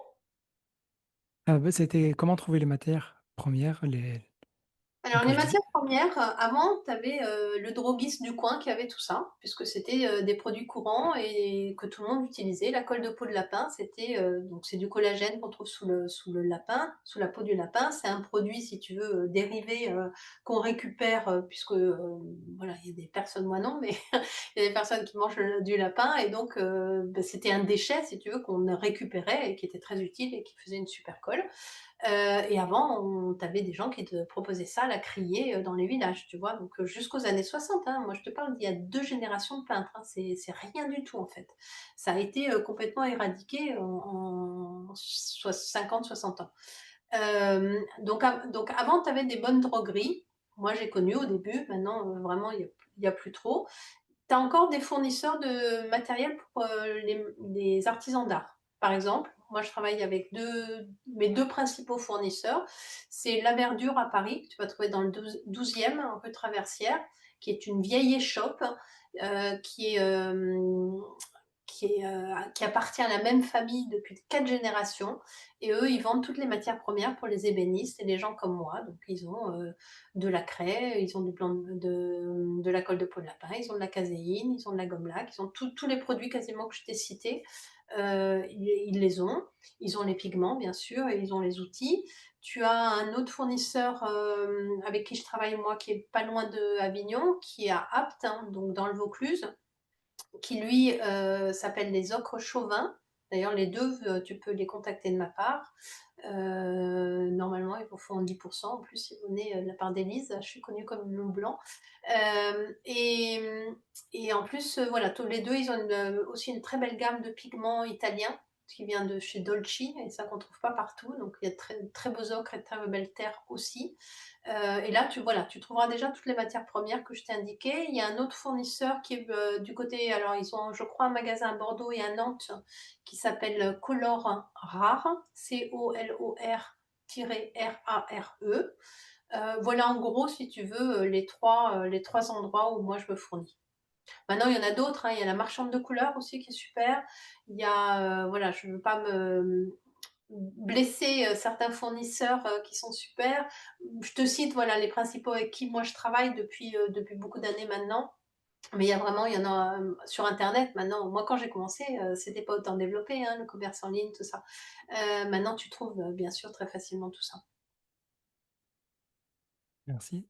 J'ai essayé de recopier les partages que Sylvie et toi venez de partager et il y a aussi Merci, Okobo à Nantes. Je ne sais plus qui l'a partagé, mais merci aussi pour ça. merci, oui. Je remonte pour trouver la question. Il y avait une question de Marie-Claude. Je t'invite à la poser peut-être en rendez-vous directement, parce qu'elle est très spécifique. Ou peut-être si tu es en train de suivre un accompagnement avec Élise, ce sera plus clair pour toi. Florence demande, sur un mur en ciment intérieur, quelle peinture naturelle choisir pour que cela tienne? Alors, tout ce que tu veux faire en extérieur va marcher en intérieur, bien sûr. OK? C'est plutôt le contraire. C'est des choses qui, en intérieur, vont pas forcément tenir aux intempéries, aux différences d'hygrométrie, de chaleur, et cetera, en dehors. Donc, un mur en ciment, tout à l'heure, je te dis, le meilleur liant, c'est pas le seul, hein, mais le plus indiqué, ça va être le silicate de soude. Silicate de soude, j'en ai là, je pense. Ça, c'est de l'alcool. Ouais, non, c'est celui-là. Bon, moi j'ai des gros bidons, bien sûr, mais tu vois, c'est un liquide qui ressemble vraiment à de l'eau, un peu plus épais. Et en fait, c'est alcalin, hein, donc il faut faire un petit peu attention parce que ça a un pH élevé. Mais c'est un super liant pour le ciment. Donc moi je travaille avec ça, je mélange avec des pigments et de l'eau. Il y a encore quelques questions. Est-ce qu'on prend Quoi, Alors, en je vois la dépa question de Dominique là. Peux-tu nous donner la recette de la tempéra avec le jaune d'œuf?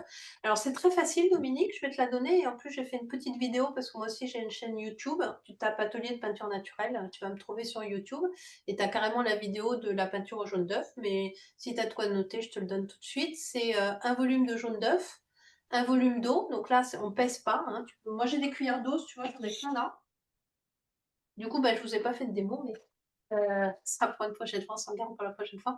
Tu vois, j'ai des cuillères de cuisine en fait, qui font des volumes différents. Donc, tu prends un volume de jaune d'œuf, un volume d'eau et un volume de pigment. Et tu as ta peinture au jaune d'œuf, ta peinture à tempéra. je viens de partager ta chaîne YouTube et je vous repartage à nouveau le lien pour, télécharger le PDF que tu nous as partagé tout à l'heure. Question suivante de Valérie. J'allais trop vite, je l'ai passé. Hop, voilà. Est-ce qu'il y a des spécificités pour les pays chauds par rapport à l'humidité, la saison sèche et les pluies abondantes? Toi, j'imagine Alors pour une peinture extérieure. ça sera pas des spécificités, mais on va utiliser certains liants et il y en a d'autres qui marcheront pas. Par exemple, la colle de peau, on va jamais la mettre dehors, tu vois? Ça, c'est réversible à l'eau, donc c'est pas possible. Maintenant, alors je du coup, moi, je fais une formation en ligne.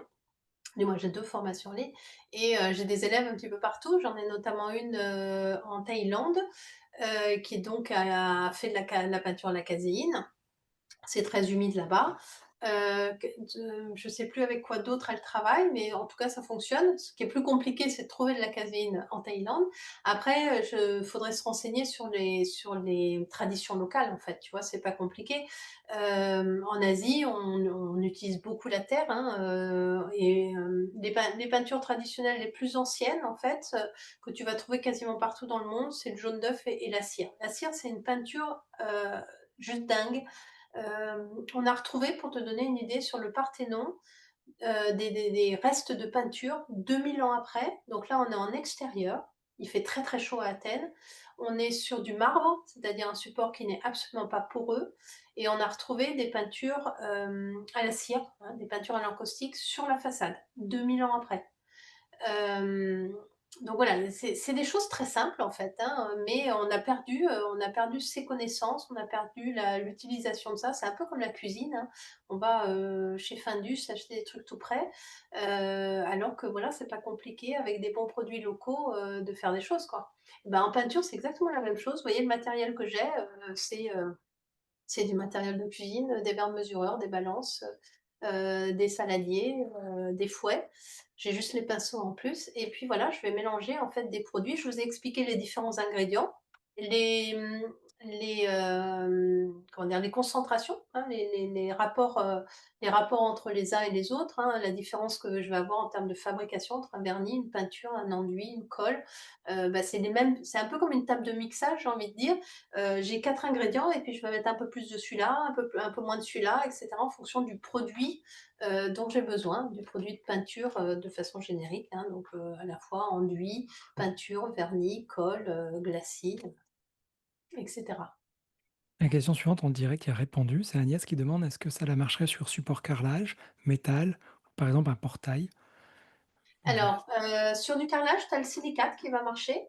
Sur le métal, moi je vais te répondre sur du vrai métal. Si c'est du métal qui est pas un acrylique, ça sera une autre réponse. Tu as les peintures grasses qui vont tenir, donc tu as la peinture à l'huile qui va tenir, la peinture au jaune d'œuf. Après, il y a d'autres sets aussi de jaune d'œuf mélangés avec de l'huile. Tu as les vernis gras aussi, type vernis d'amarre notamment, qui vont tenir sur le métal. La gomme laque aussi, mais la gomme laque, elle va pas aimer l'extérieur, donc elle aime pas beaucoup l'eau. Donc la gomme laque, ça sera sur du métal plutôt à l'intérieur, pas sous les intempéries. Agnès demande également un enduit naturel épais pourrait-il servir pour des joints de pierre au mur ou La même chaux, bien sûr. s'il. Ouais, j'imagine que la chaux, enfin, La je chaux, des mélanges chaux et argile aussi, bien sûr. Mmh mh. j'aurais dit la même chose. Tu aurais pas été là, j'aurais dit ça par évidence, mais Ouais, mais ça ça y est, ça, il y avait une question auquel je pouvais répondre. Olympia, je pense que c'est le nom de la caméra. Merci, belle soirée. Avec l'email pour recevoir le PDF. Florence, y a-t-il des pros? Je suis formé par Elise depuis 3 ans et je suis peintre sur mobilier. Oui, il y a des pros. Il y a Florence qui dit moi je suis là. Donc retrouvez son contact et écrivez-lui Florence. en privé pour savoir dans quelle région elle se trouve si vous avez besoin que ce soit en local. Tu pas trop loin Mmh. de Paris, Florence, hein, si je ne m'abuse, et Florence est peintre sur mobilier. Super, super bon peintre sur mobilier. Dominique, ça c'est fait. Mika, est-il possible d'avoir des recettes sur placo, sur poutre bois intérieur et extérieur, sur volet bois, sur panneau métallique? Ah, Oh, continue. Juste, alors Florence, je sais pas, il y a plusieurs Florence, hein, là c'est pardon, là ah je oui, voulais là revenir là-dessus. c'était Florence le attends, je vais retrouver le nom. Donc Florence donc Louk, voilà, donc c'est bon, j'ai fait la bonne réponse. L-O-U-C. Il y a une autre Florence qui est peut-être là ce soir, qui est du côté de Marseille. C'est pour ça. OK. Donc du coup, j'ai un petit peu zappé ta question sur le Bien placo, je sûr, voulais au Mika. placo. Mika, avoir des recettes sur placo, bois intérieur, poutre, et bois extérieur, volet bois, panneau métallique. Alors, pour les premières que tu m'as dites, bois, placo et je sais plus le troisième, la caséine, ça marchera très bien. OK, Ensuite, tu avais, pardon. volet extérieur, pareil, ça va être, alors tu peux aussi faire des recettes de peinture à la caséine en mettant un peu d'huile, de lin, pour renforcer, par exemple, ou carrément faire des peintures à l'huile pour du bois extérieur. Pareil pour le métal. Qu'est-ce que tu avais d'autre? Je sais plus, pardon. Beh, je propose plutôt à Mika de prendre un rendez-vous. Je viens de te partager le lien du Calendly Merci. avec Élise pour pouvoir préciser tes questions et si tu as envie de suivre la formation comme j'ai pu voir sur ta deuxième question, je pense que ce sera le plus simple Pour en parler pour, directement, je fais déjà ouais. pour vous dire, je fais plusieurs, donc j'ai plusieurs types de formations, suivant les publics aussi, suivant votre besoin, en fait. Donc j'ai des formations professionnelles, soit pour des personnes qui sont déjà professionnelles et qui veulent, basculer vers les peintures naturelles, soit pour des personnes qui sont, en reconversion, qui souhaitent changer de métier, qui veulent devenir soit peintre décorateur, soit peintre sur mobilier. Ou également une formation pour les artistes peintres qui en ont marre d'utiliser, les produits du commerce et qui veulent, être autonomes dans leur fabrication. En plus, on a des textures, absolument superbes. À côté de ça, je fais des petites formations aussi, plus courtes et je dirais plus ciblées, soit en ligne, soit en présentiel, en fonction, bah, de vos besoins. Donc soit de peinture sur bois si tu as quelques meubles à relooker pour toi ou, si, tu veux, peindre et rénover ton intérieur, voilà, je fais des petites formules, en fonction, voilà, en fonction de ton besoin d'apprentissage et le niveau que tu souhaites atteindre. Est-ce que c'est, pour, en vue peut-être de te reconvertir ou pour un super, je dirais, hobby quoi, vraiment une passion ou voilà, où tu as quelques trucs à peindre chez toi, est-ce que c'est du mural? Est-ce que c'est de la peinture sur bois? Et donc là, il y a des formules soit en présentiel, soit en ligne. Donc le plus simple en effet, je pense que Goldven vous l'a partagé dans le chat, c'est de prendre un rendez-vous téléphonique avec moi et comme ça vous m'exposez bien votre projet, ce dont vous avez besoin, ce que vous cherchez et puis je vous dis moi ce que je peux vous proposer si ça match ou pas. Et il y a Mika qui précise que c'est pour un projet de maison, d'une rénovation de maison en pierre au sud de Bordeaux. D'accord, super, Donc donc là tu sur vas la avoir part plein de supports différents. c'est ça Mmh. et avec moi, bah, sur la partie rénovation, moi je suis un généraliste, une sorte de médecin généraliste dans le bâtiment. Donc tous les défis que tu vas rencontrer, les enjeux d'humidité ou quoi, c'est facile pour moi de pouvoir t'accompagner, t'aider. Je vais pas venir sur place faire les travaux. Par contre, je peux t'aider à faire les bons choix, valider les devis, essayer de trouver ensemble des professionnels et je propose aussi une formation, si tu as envie d'aller beaucoup plus loin. Oui, Hem, t'alerter et surtout te anticiper en fait toutes les choses auxquelles il faut penser qu'on ne ouais, sait pas quand on est novice quoi. quand dans les gens qui m'expliquent, comment il faut vendre les affaires, il faut dire aux gens que je fais économiser 30 000 à 50 000 € dans un projet de maison. C'est pas moi qui le dis, en fait, c'est l'ensemble des personnes que j'ai pu accompagner dans leur projet. Ils sont venus, ils m'ont dit: «Bah, avant, j'avais déjà construit une maison là-dessus grâce à telle info, telle info, telle info dans la formation, ou en comprenant ça, ça, ça, j'ai pu faire tel type de choix et donc j'ai pu faire 20 000 € ici, 25 000 là, 35 000 € pour différents clients différents, différents étudiants». Et récemment, j'ai découvert, en faisant vraiment un suivi plus long terme avec certains étudiants qui ont suivi la formation, j'ai découvert que je leur permettais aussi de faire des énormes économies sur les erreurs évitées. Parce que quand on ne sait pas, on fait des erreurs et ces erreurs, parfois, elles peuvent coûter 5 000, 10 000, 15 000 jusqu'à 20 000 € et même parfois 50 000, 70 000 €, ça dépend des erreurs qu'on peut faire. Mais je leur achetais une mauvaise chaudière ou acheter une climatisation alors qu'on aurait pu, éviter d'avoir à l'installer. Parfois, c'est 15 000 € d'économiser parce qu'on peut un petit peu optimiser, la conception de la maison quand elle est neuve, quand elle est en rénovation et faire d'autres choix qui vont peut-être être des coûts de 1 000, 2 000, 3 000 € au lieu d'avoir à investir 15 000 € dans une clim. Et je dis 15 000 parce que, voilà, c'est parce qu'il faut percer, il faut installer et cetera. C'est pas juste la machine. Donc, c'est cette grosse somme-là de 50 000 € d'économie, elle est vraiment variable en fonction de chacun des projets, mais elle est certaine que que ce sera toujours moins que l'investissement que l'on prend. Laure demande: «Salut Laure, ça fait plaisir de te voir. Les peintures naturelles sont dites safe, mais qu'en est-il de la manipulation des pigments, vis-à-vis de la volatilité pour les poumons, les enduits, les cols, du point de vue du professionnel pour la pratique professionnelle?» Tu peux ouvrir ton micro si tu veux peut-être préciser, Laure, parce que comme c'est pour à titre pro, ça peut être pratique. On Oui, t'entend. bonjour à tous. En fait, ma Bonsoir. question, concernait la pratique. Élise, en tant que praticienne, est-ce qu'elle prend des précautions particulières? Parce que j'imagine qu'à manipuler des poudres toute la journée et même si tous les produits sont dits, sains, Hein? je pense que voilà, il peut y avoir le côté volatile, c'est comme la farine quand on fait un gâteau, des fois on lâche la cuillère et on a de la poudre de farine, on en respire un peu et l'accumulation, en tant que praticienne, dans un métier, est-ce que elle a, perçu des choses, ressenti des choses? Est-ce qu'elle prend des précautions Alors particulières?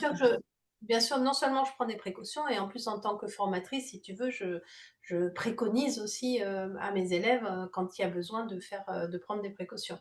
La chaux, c'est un produit qui est alcalin, qui a un pH de 12,7, donc qui est, très agressif en fait pour les voies respiratoires. Pour la chaux, à la fois aérienne, hein, hydraulique en poudre, mais il y a aussi la chaux en pâte. Donc suivant les manipulations, la chaux en pâte, par exemple, elle ne va pas du tout être volatile, donc tu vas rien respirer. Donc quand on peut, ben, on va choisir, la chaux en pâte pour éviter justement de respirer, de la chaux. Maintenant la poudre, hein, tu vas la respirer que lors des préparations. C'est-à-dire qu'une fois que c'est mélangé dans l'eau, c'est terminé. Donc au moment des préparations, évidemment, c'est gants, c'est masques et c'est lunettes, tu vois? Tu te protèges, ça dure, 5 minutes en fait, le temps de juste de verser en fait et de faire ton mélange. Mais voilà, après une fois que c'est dans l'eau et que tu peins, tu passes pas ta journée avec un masque, qu'est-ce qu'il D'accord, pourrait y oui, avoir? ça confirme ce que j'imaginais, mais il y a quand même bien des précautions d'usage à prendre. Voilà, c'est juste, principalement, c'est sur la manipulation. Donc c'est très peu de temps, en fait, dans la pratique. Et puis alors en ce qui concerne les pigments, c'est des poudres qui sont très lourdes, donc elles sont pas volatiles, en fait. Sauf certains pigments, pareil, je vais aussi toujours, si tu veux, déjà en amont, faire le choix dans les produits que j'utilise pour prendre les moins pires. C'est pour ça que, par exemple, je vais pas prendre l'essence de térébenthine qui est naturelle, donc qui reste Oui, très toxique. Je vais choisir l'essence d'écorce d'agrumes qui l'est beaucoup moins, tu vois? Voilà d'accord. comment je procède. OK, merci. OK, je t'en prie. Je fais un petit coucou parce que je vois j'ai plein de mes élèves, qui sont présents, voire d'anciennes que j'ai pas vues depuis longtemps, donc je suis ravie, je vois Agnès, notamment. Donc super, je suis ravie de vous retrouver, de vous recroiser. C'est chouette. Est-ce que vous avez d'autres questions peut-être? Alors il est, Ouais, je sais il pas, est on a bien dépassé l'heure, mais si vous êtes toujours motivé à rester avec nous, bon on on va est là. finir de répondre toutes les questions, hein. Moi je suis là, avec plaisir. Alors j'essaie de remonter pour pas la louper. Ouais, ça y est. Qu'en François, est-il est-ce en qu'elle est termes d'assurance? Alors pardon, je vois la question de Julien, si on est pro, qu'en est-il en termes d'assurance? Ça change rien en fait, hein, tu garantis ton travail donc voilà, il n'y a pas plus de risque d'utiliser des peintures naturelles, bien au contraire. Est-ce que tu as une assurance parce que tu utilises, des peintures toxiques? Moi, je vois par exemple, tu vois, j'interviens dans des centres de formation aussi, je donne des cours. Quand je vois dans les autres salles, les autres profs ce qu'ils utilisent, les rejets en fait de COV et cetera, tu pas d'assurance contre ça, hein. Moi, ce que je vais utiliser, je vais pas du tout m'intoxiquer avec ce que j'utilise et en plus je pollue pas, quoi. Donc il y a pas de non, je pense pas qu'il y ait d'assurance professionnelle, qui te protège, de quoi que ce soit. En tout cas, voilà, c'est plus une démarche personnelle, de faire en sorte que tu te mets le moins dans la situation d'être, en présence de produits toxiques, en fait. Je pense que ce sera plutôt ta mutuelle qui va te remercier parce que tu vas moins tomber malade, moins En souvent. plus, ouais. Excuse-moi, je t'ai coupé la parole, Goulben, mais j'ai vu ça passer au passage. Hem Il y a Françoise qui demande quel support pour la peinture à la cire et quelle serait la recette. J'ai proposé qu'on la trouvait éventuellement sur ta chaîne YouTube, donc j'ai repartagé ta chaîne Non, YouTube. celle-là, je ne l'ai pas faite sur la chaîne YouTube. La cire, alors dans les propriétés de la cire, notamment, c'est chaque client est étonnant. Par exemple, je donnais un cours l'autre jour de peinture à l'argile. On ne sait pas forcément, mais l'argile, en fait, va être liquide en mouvement. Et dès que ça bouge plus, ça solidifie. Donc, c'est une peinture qui, si on la liquéfie pas assez pour l'appliquer, en fait, on est vite embêté parce que ça fige très vite. Voilà, c'est intrinsèque au matériau, aux propriétés de ce matériau. Vous faites le test, vous remuez ces liquides, vous le lâchez, du moins vous laissez le truc poser, tout de suite ça solidifie. La cire, elle a d'autres propriétés, en fait, c'est quelque part un liant qui sèche jamais. C'est-à-dire qu'à température de, je sais pas, 50-60 degrés, la cire, elle va se liquéfier. Alors, elle va pas ruisseler si tu veux, mais elle redevient collante, en fait. Donc évidemment, la cire, par exemple, on va pas mettre une peinture à la cire rouge sur un banc public dans un jardin dans le sud à Avignon où il fait 40 degrés à l'ombre, donc je sais même pas combien au soleil.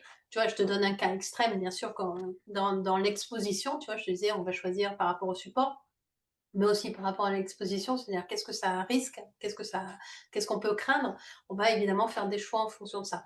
Maintenant, la recette à la cire, il y a plusieurs façons de travailler la cire. Tu as des recettes simplement où on va se servir de cette propriété, du fait qu'elle est réversible à la chaleur. Donc, du coup, on va travailler avec des outils spécifiques. Donc, tu trouves par exemple sur le Géant des Beaux-Arts, là, qui est une sorte de redoute en ligne, tu vas trouver des outils spécifiques pour la peinture à l'acoustique qui sont des outils métalliques avec des résistances.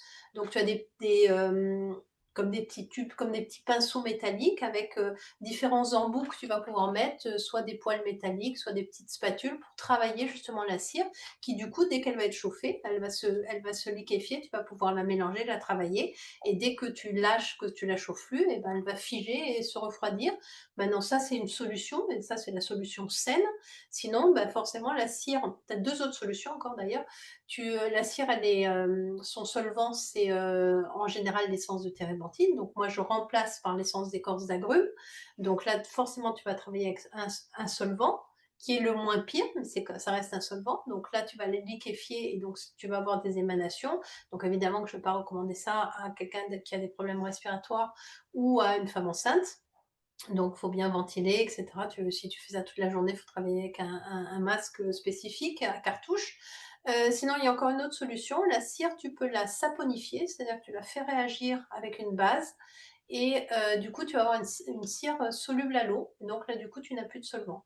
Voilà pour te répondre rapidement sur la cire, les possibilités.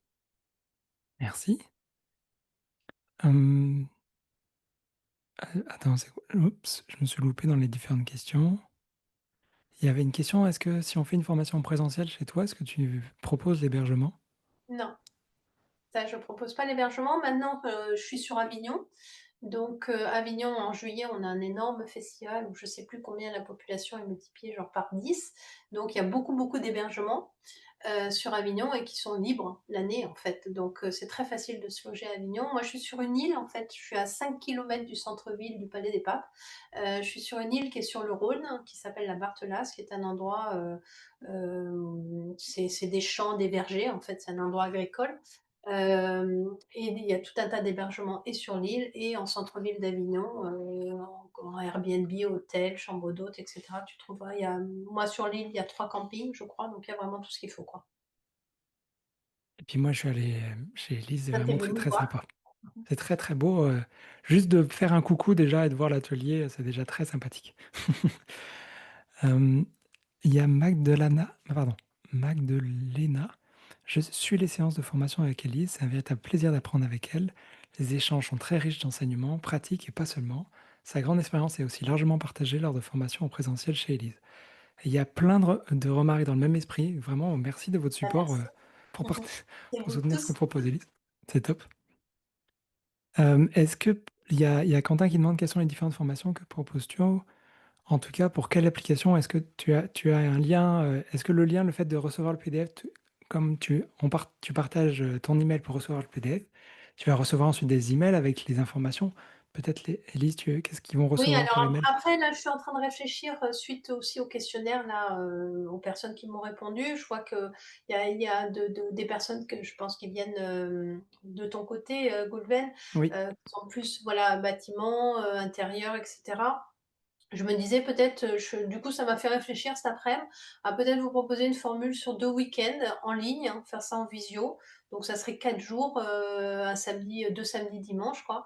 Hem, pratique sur, les principales recettes, je dirais pour rénover son intérieur quoi. Peinture intérieure, extérieure, pour la maison, sur le mur, sur le bois. Donc ça pourrait être une petite formule, qu'on pourrait faire peut-être en novembre. Je commençais à réfléchir à ça et sinon, donc à côté de ça, si tu veux, j'ai, à la fois en présentiel ou en ligne, plus ou moins, donc en présentiel, ça va être plus des initiations, je dirais et en ligne, là, c'est vraiment la complète, j'ai deux grosses formations en ligne, une spécifique sur la peinture sur mobilier ou au sens large sur la peinture sur bois et qui est donc on va voir spécifiquement tous les liants pour la peinture sur le bois et également, beaucoup d'applications décoratives. Donc là, on va faire de la fausse matière, donc faux bois, faux marbre, fausse rouille et cetera et cetera. On va faire, du motif à main levée dans les différentes techniques, on va faire du trompe-l'œil, on va faire des métallisations, je sais plus tout ce qu'il y a, mais il y a 12 modules et ça c'est énorme. Je vais t'envoyer aussi le PDF de présentation de ma formation et sinon, en parallèle, j'ai une formation, je dirais générique exhaustive sur tous les différents lieux dont je vous ai parlé. Donc ça, c'est une formation que j'ai appelée peinture naturelle et écologique, 2 points, recettes, techniques et savoir-faire, parce que c'est vraiment ça que je passe en revue. Et je passe, voilà, il y a tout un chapitre sur la chaux, les différentes formulations des peintures à la chaux, les applications, ce qu'on peut faire, etc. Idem pour l'argile, la gomme laque, l'huile, tous les liens que je vous ai énoncés tout à l'heure. Je prends le temps de poser les différentes recettes, les avantages, les inconvénients. Ça, c'est en toute honnêteté un truc absolument introuvable. Je ne connais personne aujourd'hui, ni en livre, ni en formation, qui propose une formation exhaustive comme ça sur tous les liens naturels, leurs applications, les différentes formulations, les avantages, les inconvénients, jusqu'où on peut aller trop loin, quoi, je dirais. Et en plus, c'est très expérimental, justement. Et je fais dans toutes mes formations en ligne, c'est pas donc les grosses formations, hein, les petites non, là vous aurez des vidéos, etc., avec du contenu, mais les grosses formations, il y a vraiment un suivi pédagogique. Je pense que toutes mes différentes élèves qui sont en ligne avec nous peuvent en témoigner. On se retrouve très régulièrement en visioconférence comme là ce soir et c'est ouvert pendant 3 heures, questions-réponses. Qu'est-ce que tu as fait? Où tu en es? C'est quoi ta problématique? Donc mes élèves m'envoient des photos, des questions, on regarde ça ensemble, on débrief. Et donc voilà, c'est pas des formations où vous vous débrouillez tout seul. Il y a vraiment tout le suivi pédagogique et l'accompagnement et le cas par cas, je dirais, particulier pour, vous dire: «Bah, voilà, tiens, dans ta situation, tu as tel problème ou tel truc, alors moi je ferais ça, essaye ci, essaye ça», et cetera. et tu as du soutien de Florence, de Julie qui disent: «Ouais, c'est trop bien, c'est au Ouais. top». Il y a des questions après techniques d'inscription, de Laure et de Dominique pour savoir si c'est éligible au CPF, Alors au Coût et CPF, compagnie. je ne prends pas le CPF. En revanche, si tu es en indépendant, les formations sont prises en charge. Donc ça veut dire qu'à partir du moment où tu as un numéro de SIRET, que tu es indépendant suivant l'organisme dont tu dépends, hein, en fait, en fonction de ton domaine d'activité, j'ai mon chien qui en a marre. En fonction de ton domaine d'activité, tu cotises en fait, peut-être sans le savoir, à une caisse qui te reverse des fonds de formation et tu as des droits annuels, sache-le, ça c'est très important. Et parce que au 31 décembre, ça s'annule en fait si tu les as pas pris dans l'année et tu as à nouveau les droits pour l'année suivante, mais ça va pas se cumuler d'une année sur l'autre. Donc ça, c'est important de le savoir si vous êtes, travailleur indépendant, que vous soyez artisan, commerçant, thérapeute, artistes, voilà, vous cotisez à des caisses différentes et donc vous n'avez pas tous les mêmes droits en fonction de la caisse, il y a des critères spécifiques à chaque caisse. Mais en tout cas, si vous ne prenez pas vos fonds de formation dans l'année, ils s'annulent, hein, ils se perdent et vous en avez à nouveau pour l'année suivante. Donc voilà, on est en septembre, profitez-en parce qu'il reste encore des sous pour la fin de l'année. C'est clair. Je crois que c'est les OPCO qui proposent ce genre de choses. Ça s'appelle un OPCO, tout à fait. Donc, les artisans, vous dépendez du FAFSEA, les artistes de l'AFDAS, les commerçants de l'AGFIS. Voilà, vous cherchez votre OPCO, il faut demander à votre comptable. Ou sinon, avec votre code NAF, hein, vous pouvez m'envoyer un petit mail aussi avec, on peut mettre mon mail aussi dans le chat, c'est Élise, peinture naturelle attaché au pluriel.fr. Et je peux vous dire, il faut votre code NAF, c'est votre code d'activité, votre domaine d'activité. Et si vous êtes indépendant, hein, si vous êtes salarié, c'est encore autre chose. L'entreprise aussi finance de la formation professionnelle et cotise. Donc, si vous êtes salarié d'une entreprise, vous pouvez avoir droit à des fonds de formation. Encore faut-il que ce soit dans le même domaine que l'entreprise dont vous faites partie. Et ce sont les OPCO qui financent ça. Donc, les critères ne sont pas les mêmes si vous êtes, vous, le boss, quoi, l'indépendant, le travailleur indépendant, ou si vous êtes salarié d'une entreprise. Et si vous Voilà. voulez prendre un rendez-vous avec moi, vous pouvez soit m'appeler directement, enfin peut-être pas tout de suite parce que là je vais aller manger, mais vous pouvez autrement prendre un rendez-vous sur rendez-vous.auvivant.com. Comme ça, vous pouvez aussi me partager votre projet de maison, de construction, rénovation, d'autoconstruction, de changement de reconversion professionnelle. Ça me fera un grand plaisir aussi d'échanger avec vous. Je pense qu'on est pas mal, on a dépassé l'heure et demie allègrement. Ouais, on a 2 heures là. Ouais, on est quasiment à 2 heures, donc merci vraiment beaucoup pour votre présence parce que vous avez vraiment assuré l'une et l'autre. Vous êtes plutôt toutes les femmes là maintenant restant. Il y a Mmh. peut-être encore un Gilles qui est là ou quelques hommes. Ah si, il y a Alain qui est caché J'ai derrière. j'ai peu Salut Alain. d'hommes. J'ai peu d'hommes depuis quoi? Depuis, ouais, c'est ça, 16 ans que je fais de la formation pro. Grosso modo, il y a un homme par an dans mes formations, que ce soit en ligne ou en présentiel, et c'est assez régulier. Donc c'est plus un métier de femme, j'imagine. Mais voilà, sur tout ce qui est rénovation de maison, là, messieurs, vous êtes souvent plus concernés. Donc, je fais aussi beaucoup de formations pro, c'est peut-être pour ça. Euh, Est-ce que tu avais une dernière chose, Élise, à partager ou parce que je vois plus d'autres questions, sauf erreur de ma part. Voilà. Alors Levez la juste main si je vous ai oublié là, mais C'est juste, pratico-pratique. Moi, je vous demande pas de m'appeler directement parce que ça passe pas du tout chez moi.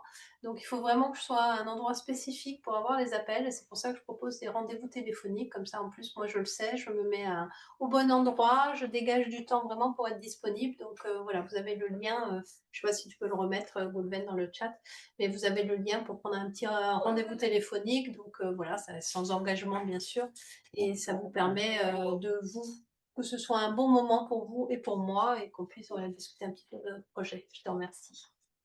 avec grand plaisir. Euh, Ce soir, c'était Au Vivant qui a accueilli Élise sur la peinture naturelle. Il y a d'autres événements qui sont organisés par Au Vivant avec d'autres experts, d'autres professionnels. Il y a quelques jours encore, et vous pouvez le retrouver sur le groupe Telegram. Non, j'arrive pas à parler en même temps que j'écris. J'ai OK, cru, hein, mais enfin, je l'ai pas moi. Toi, tu les hop. hommes. Non, mais d'habitude ça fonctionne, mais là, je sais pas, ça marche plus depuis quelques mois. J'arrive plus à faire les deux choses en même temps.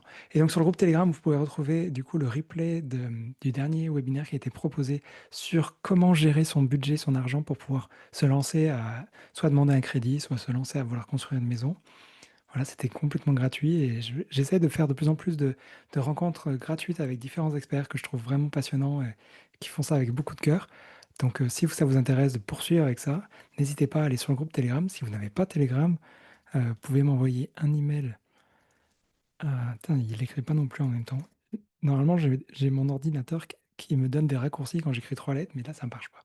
Sinon, vous pouvez écrire un email à goulvenatovion.com si vous n'avez pas Telegram et je vous enverrai les informations pour que vous puissiez vous aussi avoir accès à d'autres informations gratuites sur les informations par email que j'envoie avec Au Vivant.